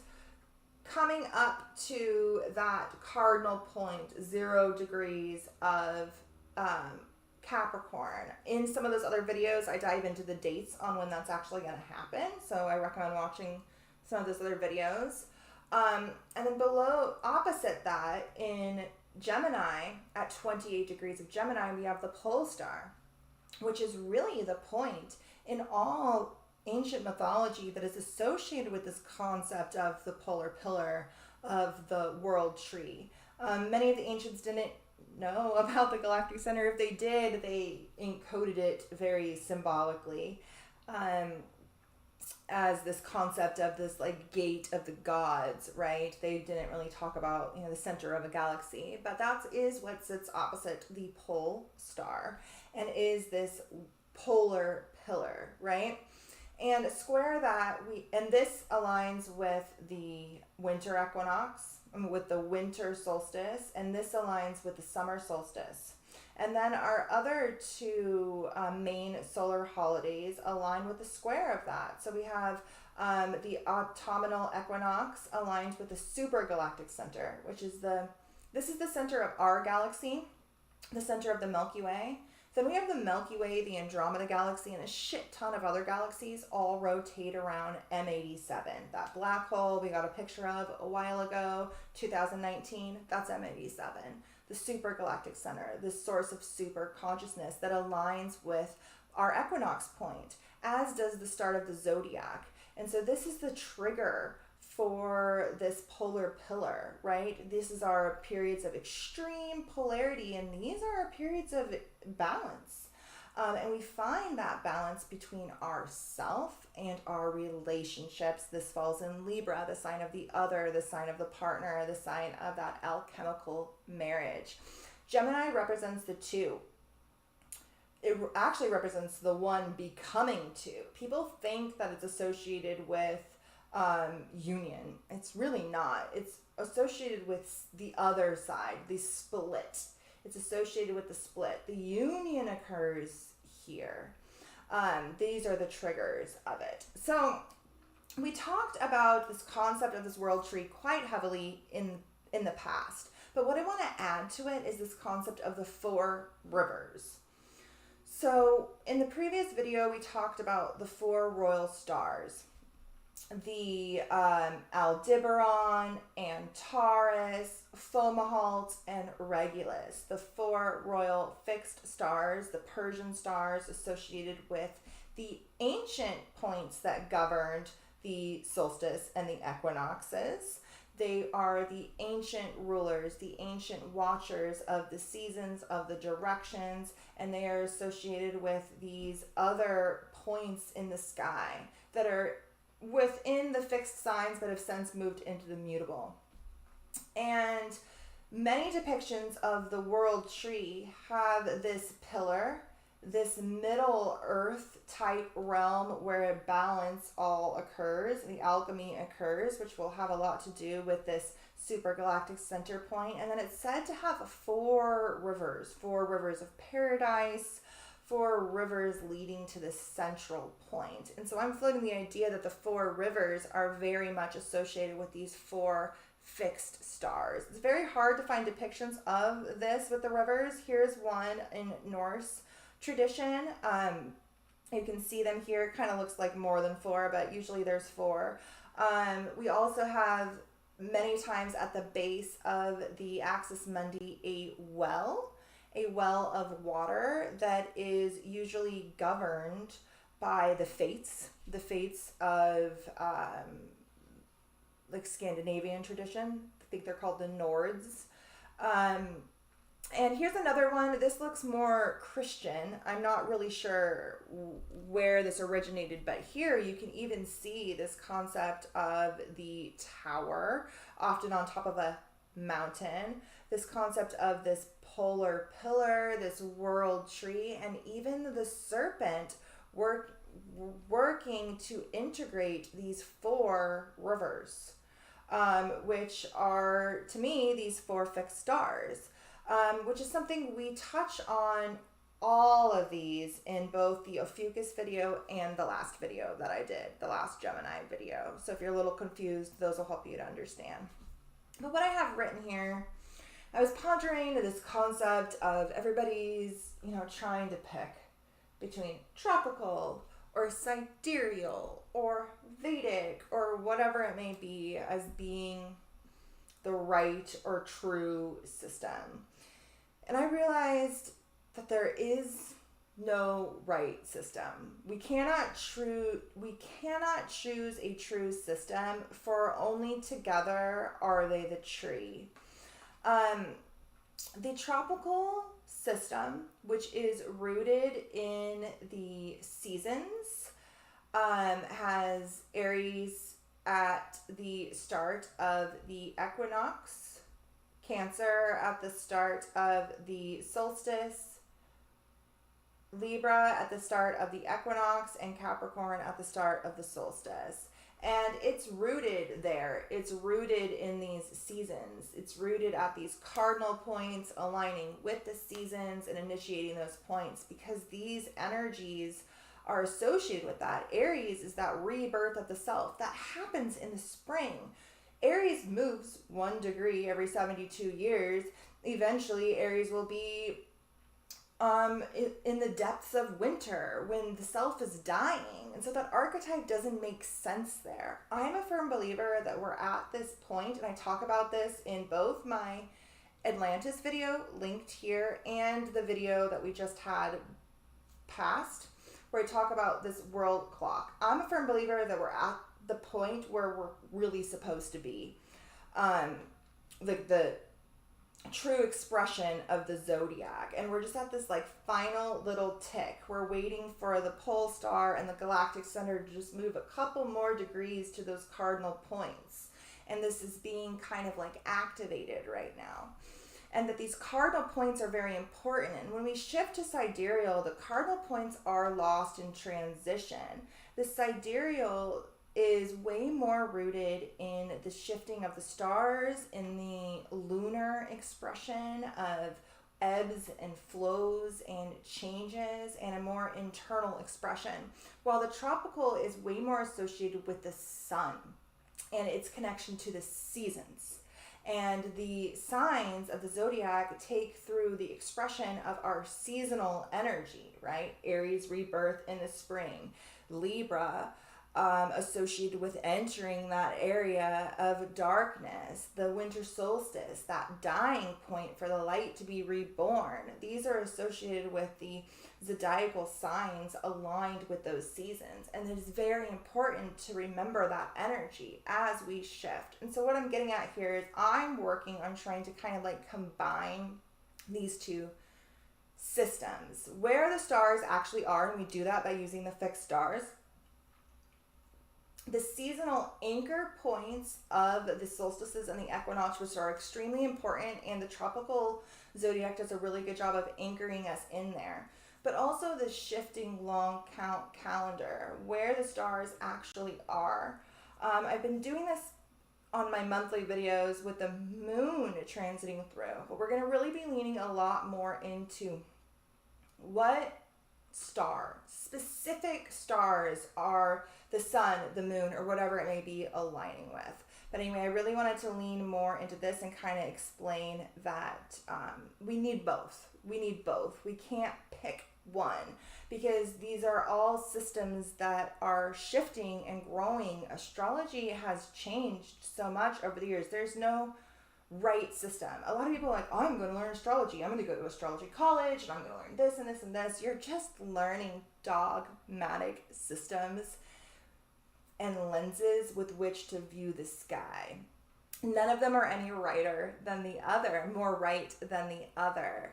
I think astrology is about building a personal relationship with the sky, and that's what I'm going to do. I'm just going to lean into the way that I understand these. And if it means I need to draw some crazy shit like this and attempt to try to explain it to you, so be it. That's what we're going to do. So I hope this makes sense. Okay. So let's look at the expanded archetypal view. Okay? What we have here, we're going to come back and look at all of these, but what we have here is every single sign expressed. We have the entire dodecagon, which is a 12-sided polygon, as you can see here. Every single one of the 12 signs has something aspecting this moon. The full round table is here, everybody's sitting at the table, right? And then we have the 13th, the Ophiuchus, which is very much associated with integrating all those 12 aspects into the whole. It's associated with King Arthur. Sometimes in the legend, the 13th seat is considered like evil or unlucky, but usually it's associated with Arthur himself. The 13th chair, when it comes to Christian tradition, or like let's say at the Great Supper, at the Last Supper or something like that, is usually associated with Mary and the divine feminine, which can really be represented by that serpent energy, that wisdom, that feminine wisdom. So we have all of these expressed here. Really quick, I'm just going to go to this slide about the dodecagon, which I touched on this Ophiuchus video like pretty heavily, just to kind of read this.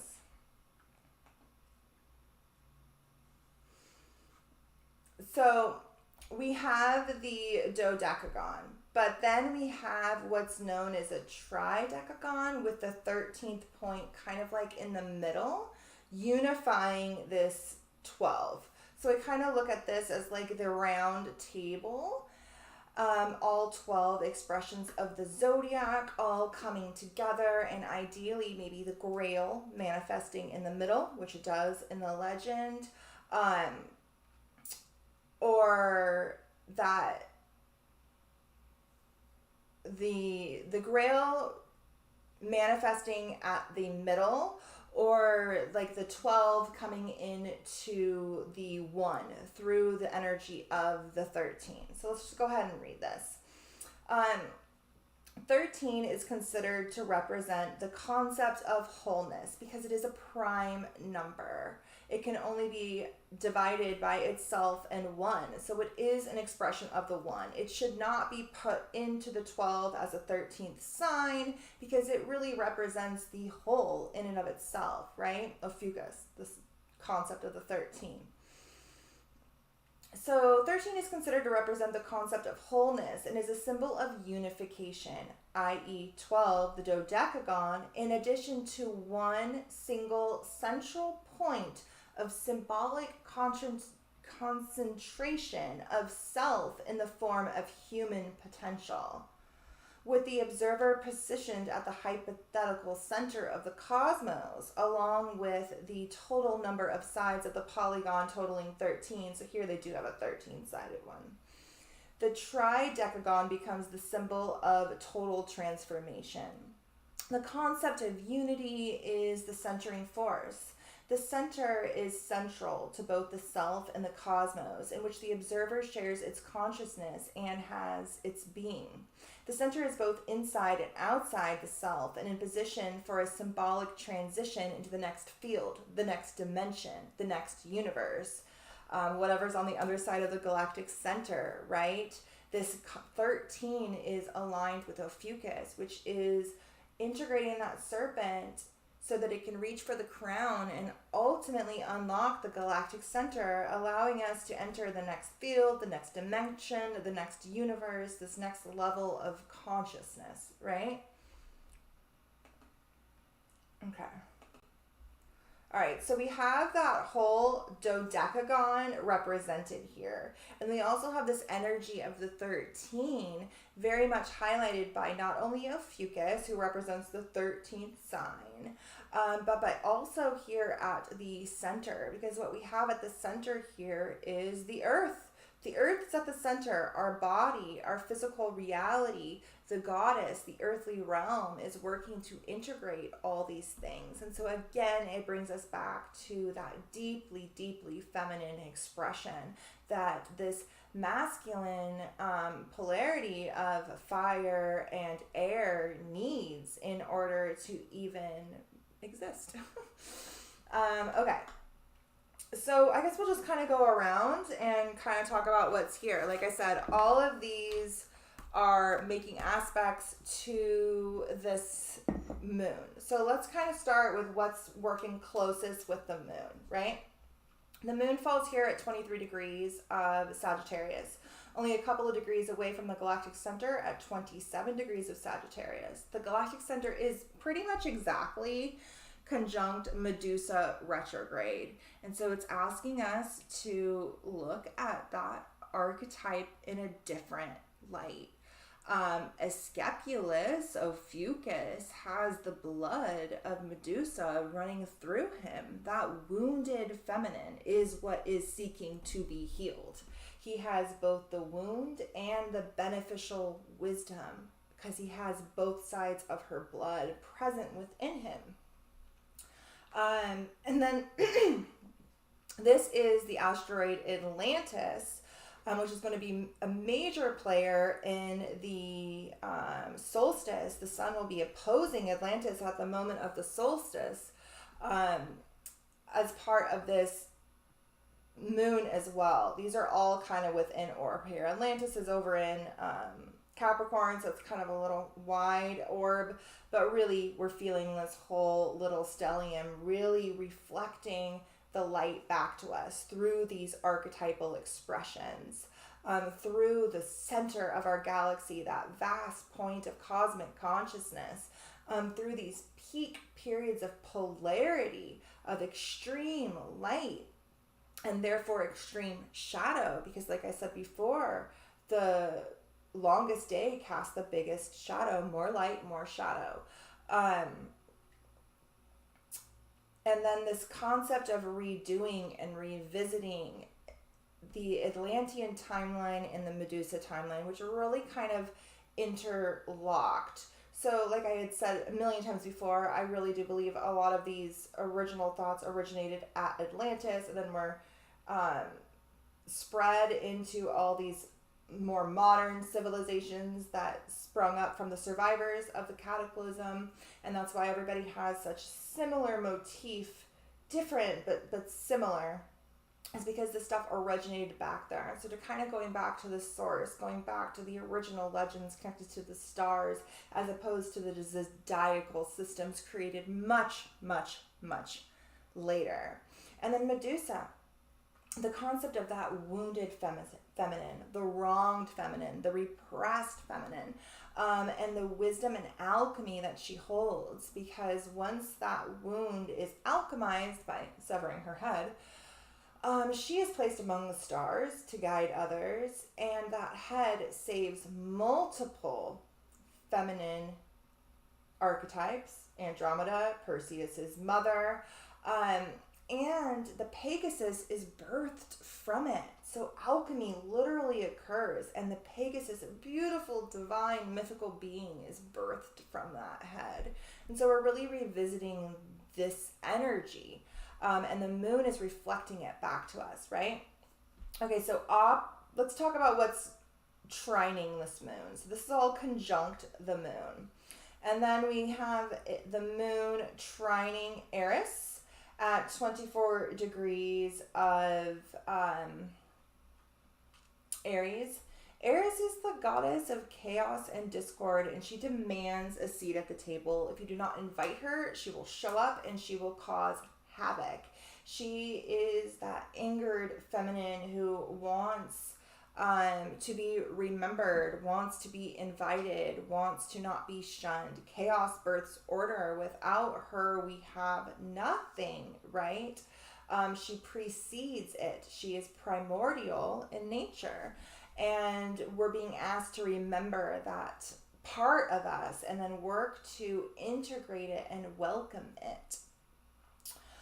This moon is also trining both Nemo and Alice. Nemo at 22 degrees, Alice at 26. Both of these archetypes have a similar energy about them. We dove into Nemo in a previous video.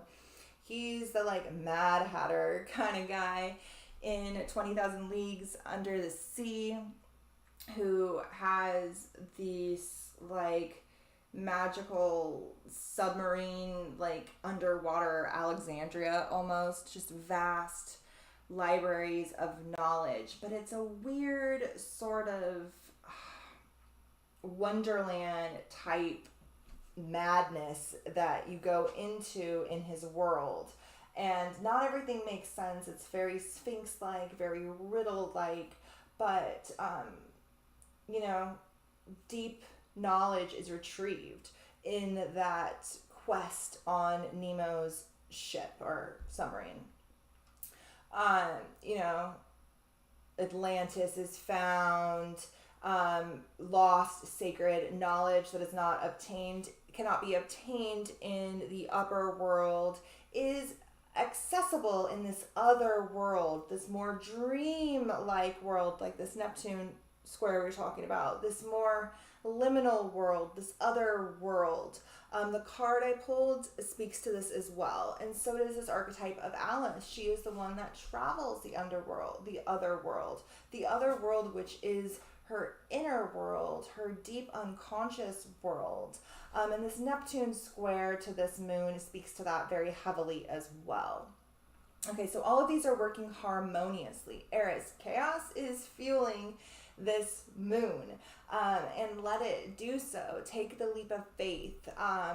Embrace the unknown, embrace the unpredictable nature of our reality, because in doing so, you can unlock so much wisdom, knowledge, magic, and insight into your unconscious impulses. Okay, so those are all working harmoniously in a fire trine. So it's initiatory, it's fiery, it's bringing insights from deep sources of primal knowledge. And it's very instinctual. Okay, so we have the sun at 23 degrees of Gemini. It is actually aligned with not only the pole star here at 28 degrees, but also Orion's belt. It's sitting right in between the stars Mintaka and Alnilam. It's actually way more closer to Alnilam. I have no idea. But it's closer to this star. So Orion sits in Gemini. Orion sits at the summer solstice and has a lot to do with extreme polarities. It has a lot to do with the split of the one becoming two, and then also that split leaning into solar consciousness, leading into patriarchal, masculine, extreme polarity consciousness.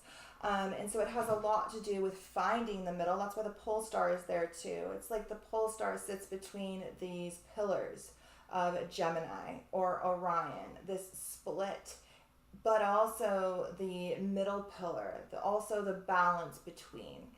And that's all sitting aligned with the sun opposite this moon right now, in a trine with Saturn retrograde. We talked about that a lot earlier, so I'm not going to touch on it now. And Freya at 23 degrees. We actually have her expressed twice. So we have Freya, which is sometimes spelled with a Y. The asteroid is spelled with an I, but it is the same goddess, the same Norse goddess as the one with a Y. Frigga is also the same goddess as well, and she's actually aligned with the South Node right now. These are the same archetype, and they're both here. It's really interesting. I have some notes here. So Freya is the Norse solar feminine deity. She is actually the Norse word for lady, and Friday, the day Friday, is named after her. So like Libra, where she is, Freya is associated with both love and war. Libra is also associated with both love and war. And I wrote here, for they are never very separate. She was considered the most beautiful of all the goddesses, but she was also a badass. She was the queen of the battle maidens and also the Valkyries. And Frigga is the same, but has a little bit of a different archetypal expression. I have some couple of things pulled up here. This is a really great blog. I just want to show it to you guys. So this is Frigg or Freya. There's all the different ways to pronounce it or whatever. And it says that she is associated with marriage, prophecy, clairvoyance, and motherhood. She dwells in the wetlands. And this is more of like the Germanic version spelling, the one that's connected with the south node. And then this is the Norse version, the one with the I. This is written by an astrologer about the asteroid itself, wildwitchwest.com. Freya, I would come and read this, you guys. This is a really good breakdown. I can't go into all of this here, but if you want to dive deeper into this archetype, this is a really great page. I was pretty impressed with her write-up here. Okay, so we have the goddess of love and war and fertility and prophecy aligned with this moon as well as a couple of other things. So Freya, we talked about the grand air trine.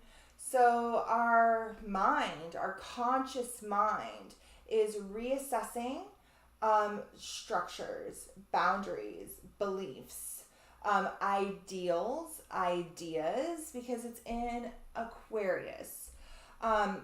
It's also trining Freya, and so it's looking at the divine feminine differently. She's the Norse solar feminine deity, and so it really brings in that concept of the feminine light, which is something that I was kind of attributing to the crown. So we have the serpent in the grasp of Ophiuchus, very much associated with the like darker primordial aspects of feminine consciousness. And it's reaching for this crown, which is associated with Ariadne, which is the lady, Freya, Frigga, they both mean lady. She is the lady of the labyrinth. And that crown is obviously solar consciousness. It's obviously light consciousness. It's a crown. That's what they are associated with. Corona. It's called the Corona Borealis, the corona we see around the sun. It's the crown of the sun. And so it's really crowning that feminine expression with this light as well, because she has multiple manifestations and many of them do fall in the light. And with Freya, we have her dual manifestation of the goddess of love and war. But then later that was removed, and we actually have the expression of that removal displayed here as well by Aphrodite. So Aphrodite is that same goddess archetype, but with the war aspect removed and only left with that love aspect. And so she was fractured, fractalized. She was stripped of her power ultimately. And that was given to Athena, who became the goddess of war and wisdom, but she did not have the wisdom of love. She had the wisdom of the patriarchal mind because she was birthed from the head of Zeus. And so she was already polarized in the masculine consciousness, and without that rooting as the goddess of fertility and love and motherhood that these other goddesses have, she fell even more in a polarized, fractured state. So we have them all expressed here as well. Okay, so Freya, Nemo, Aphrodite. Okay, so we'll get here in a second. We talked about how this moon is square Neptune. This Freya is actually trining Neptune. It's in a grand trine with Prometheus. We'll get to Prometheus in a second. But Neptune is actually conjunct the asteroid Nemesis. So it's interesting that this moon, aligned with the man trying to integrate the serpent, which can be our nemesis or our ally, is square the asteroid Nemesis, aligned with the planet of illusion. So it literally tells, Neptune is the planet of illusion, this is the asteroid Nemesis. It literally tells me that this idea of this serpent within us all being an adversary or a nemesis is a literal illusion. It's a delusion. It's not accurate. There's a deeper mystical, symbolic expression that we can obtain if we can move past this illusion. And that's one of the things we're working to move past with this lunation. Saturn retrograde, Eris. We also have, we have this grand earth trine happening with Aphrodite, who we just talked about was stripped of her power. But she's trining Pluto right now, the planet of power, who's retrograde. So he's redoing something. He's retrograde in Capricorn, the sign that literally governs the patriarchy. But we've talked about how Capricorn is actually deeply rooted in the feminine. It's an earth element, and so it in itself is trying to go back to that pre-fractured state. But this planet of power is giving this fractured feminine expression the opportunity to reclaim what was taken from her and remember where she was before she was divided once more. Okay, so Pluto retrograde, and that is also trining. Yeah. Okay, so Aphrodite, which is the goddess of love, who has had her power stripped from her and is now just associated with that more dainty feminine expression, is trining the planet of power, who's reassessing this, right? Like we just said, but that's also trining the North Node and Sophia. So this power is being reassessed, and Aphrodite is realizing who she's really connected to is this deep source of primordial feminine consciousness that literally birthed this whole freaking thing into existence, and is really representative by this serpent seeking integration and that crown of truth, allowing us to remember where we came from. This is aligned with the North Node, so this is literally the mission we're supposed to be pointing towards right now, is remembering. The arrow of Sagittarius is always pointing out beyond, past, into those liminal realms, the other dimensions, the unconscious. It's ultimately shooting towards the end of the zodiac, which is Pisces, which represents that unconscious realm of the archetypes, which Sophia very much represents as well. The pre-conscious, the unconscious, the primordial, that which was stripped from Aphrodite, that which Pluto retrograde is here to take back from the patriarchal systems that are Capricorn and give it back to the divine feminine expressions that it has been severed from. We see through Medusa and things like that. Okay, so then the last one that I found, so a lot of these were pretty easy, and then I had to kind of like dive into the only one I was missing was Cancer. I was like, so I went in and I was like, okay, what asteroid falls here? You know, I have an asteroid program. And Prometheus actually falls at 24 degrees of Cancer. And it was the last one I found. And so I wanted to tell you it last because I thought that was significant. Prometheus stole fire from the gods in order for us to obtain knowledge of self, in order for us to know thyself, in order for us to even start to partake in this integration of the serpent and the acquisition of said crown and personal sovereignty that it represents. Prometheus was the one who obtained it for us. And he's there right now holding his torch in the depths of our subconscious mind. It's at the depths of Cancer.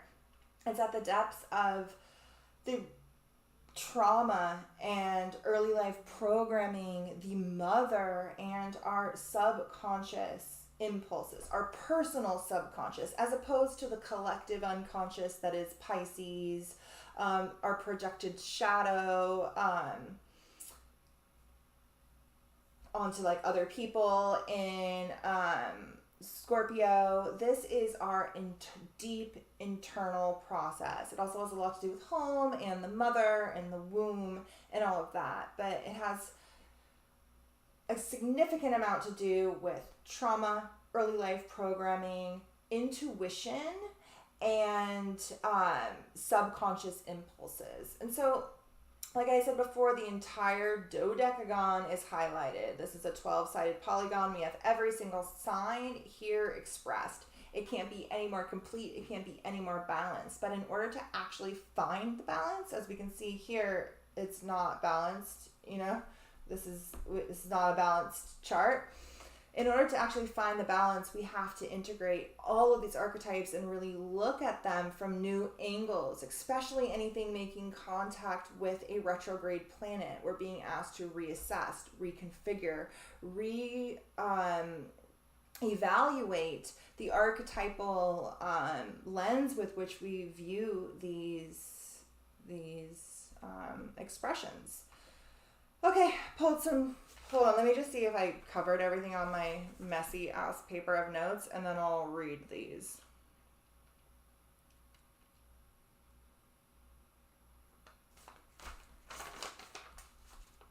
Okay, we talked about all that. Okay, I pulled some cards. So, first I pulled an archetype card, and I was like, okay, sum it all up. What is the main archetype that we are really feeling right now throughout this moon? And the card that came out was the Bardo. So it says the Bardo, the liminal, the in-between, the transition. It is said the Bardo is a place between this life and the next, a liminal realm through which souls pass.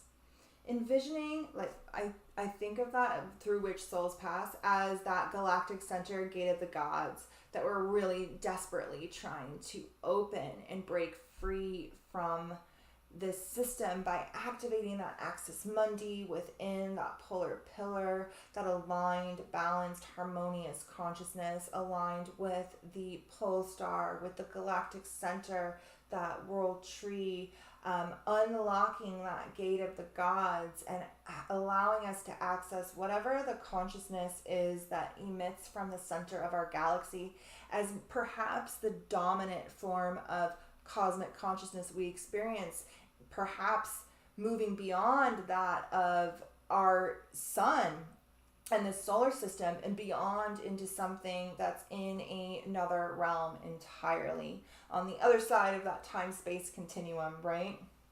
So the liminal, the in-between, the transition. It is said that the Bardo is a place between this life and the next, a liminal realm through which souls pass. Envisioning this inherently mysterious place creates the potential for us to rise above the concerns of this world and see our relationships through a cosmic and timeless lens. We may receive messages from those who are no longer with us, or see visions of lives not yet lived. In the Bardo, there is potential to forgive the unforgivable, to say the unsaid, to see the unseen, to love the unloved, to let go of all things that cause us pain. The Bardo suspends us in its spaciousness for just long enough to open up to higher wisdom. Its energy does not belong to Earth as we know it, but rather the cosmic network of which we are a single thread. Damn, that's a really good summary of like pretty much all the stuff I just said. When the veil between this life and the next is thinned, energy is stirred. This allows for remarkable healing and vision. The Bardo is not to be feared. Take advantage of its energy by recognizing what needs to be resolved. Trust that there is a message for you from beyond. Who is speaking? Go ahead and listen. When this archetype is evolved, it is spaciousness, grace, forgiveness, and truth, that arrow of truth that Sagittarius also governs. But when it's in its lower archetype, it is associated with torment, dislocation, hallucination, which can also be attributed a lot to that Neptune square. We have to kind of like lean into this or we can get consumed by it. To go deeper, it says you can read the Tibetan Book of the Dead. Okay, so then I pulled a card. This is from the Archetypes deck by the Wild Unknown Tarot, or the Wild Unknown. It's not tarot, I guess.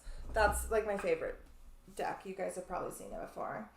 And then I pulled a card from the Wild Harmonic Oracle to dive a little bit deeper.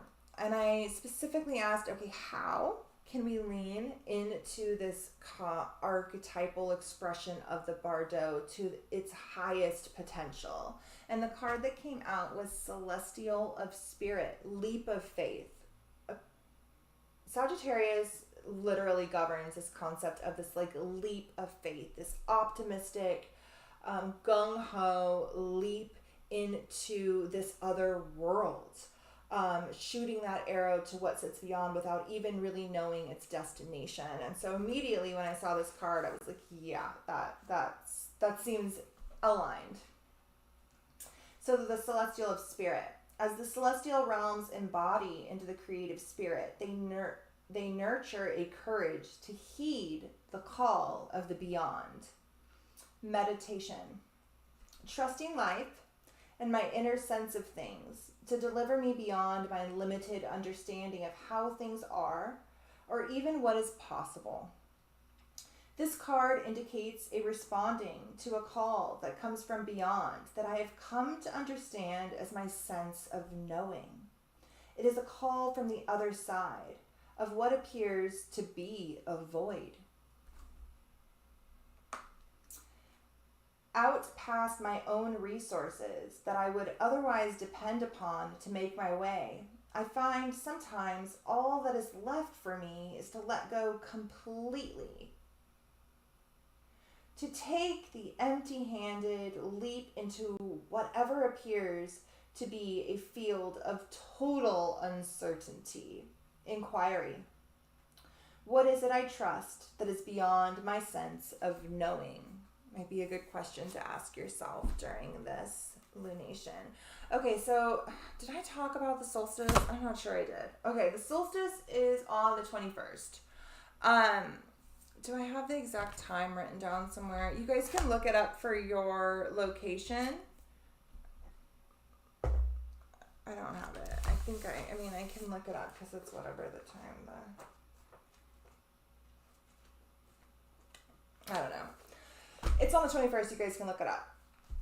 The solstice is a really, really great time to honor the light at its peak expression. And then from that point on,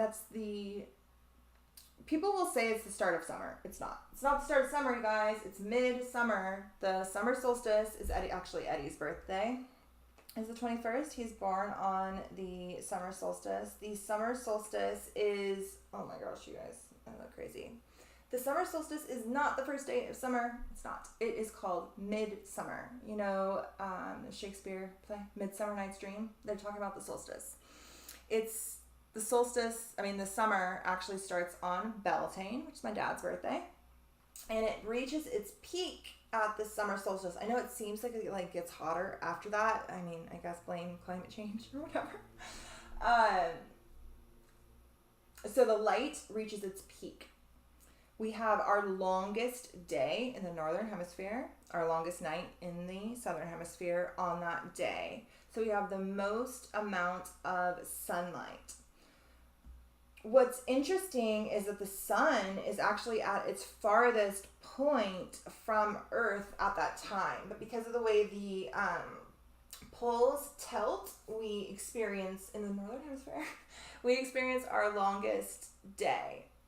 So it would be a really great time to honor the light in some way, because from that point on, the light will be waning and slowly giving way to the darkness once more. It will reach a balance point at the autumnal equinox, my birthday, before then giving way fully to the darkness and reaching a peak darkness at the winter equinox, my ex-boyfriend's birthday.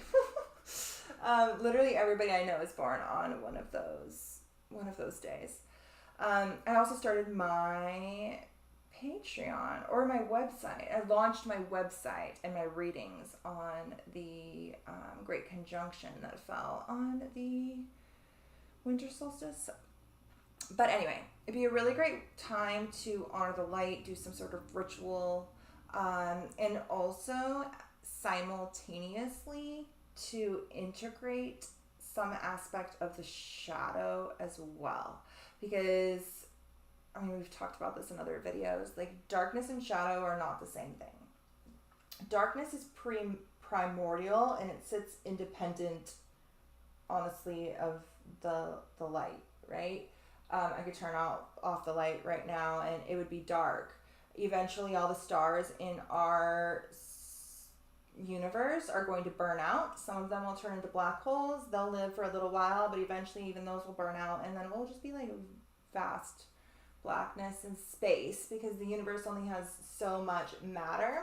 Black holes do create new stars, but eventually that energy wears out and black holes are created, pierce through, go somewhere else. We don't know what happens on the other side of that, but over here the light does wane. Now, shadows are something different. Shadows are created by light. So I turn on the light in here and all of a sudden there are a bunch of shadows. Shadows are created from something blocking the light. So it's created in the realm of matter. It's created in the physical reality, this illusionary realm of light and shadow and matter. I dove into this in some video. I can't remember which one. But the thumbnail probably says shadows are not darkness or something like that.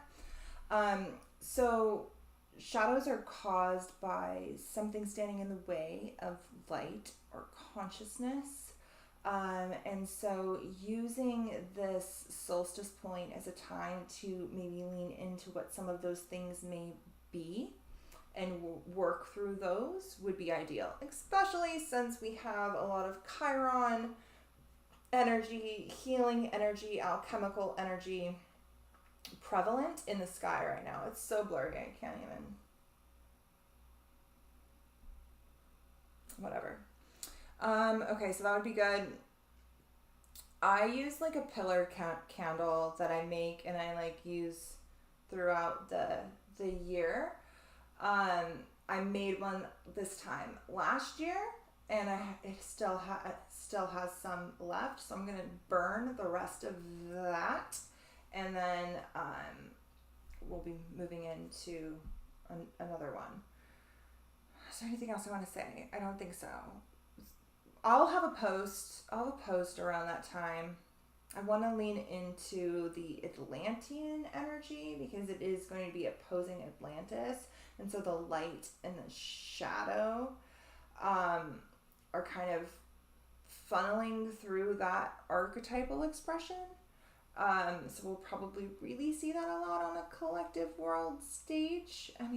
We're literally repeating Atlantis. We're a mirror image of the sky at the time of the fall of Atlantis. I go into that in the Atlantis video that's linked on this. But I'm going to go ahead and let you guys go. I am going to upload the videos to that PDF, and then I will upload it over on Patreon for you guys, and I'll send you over a link.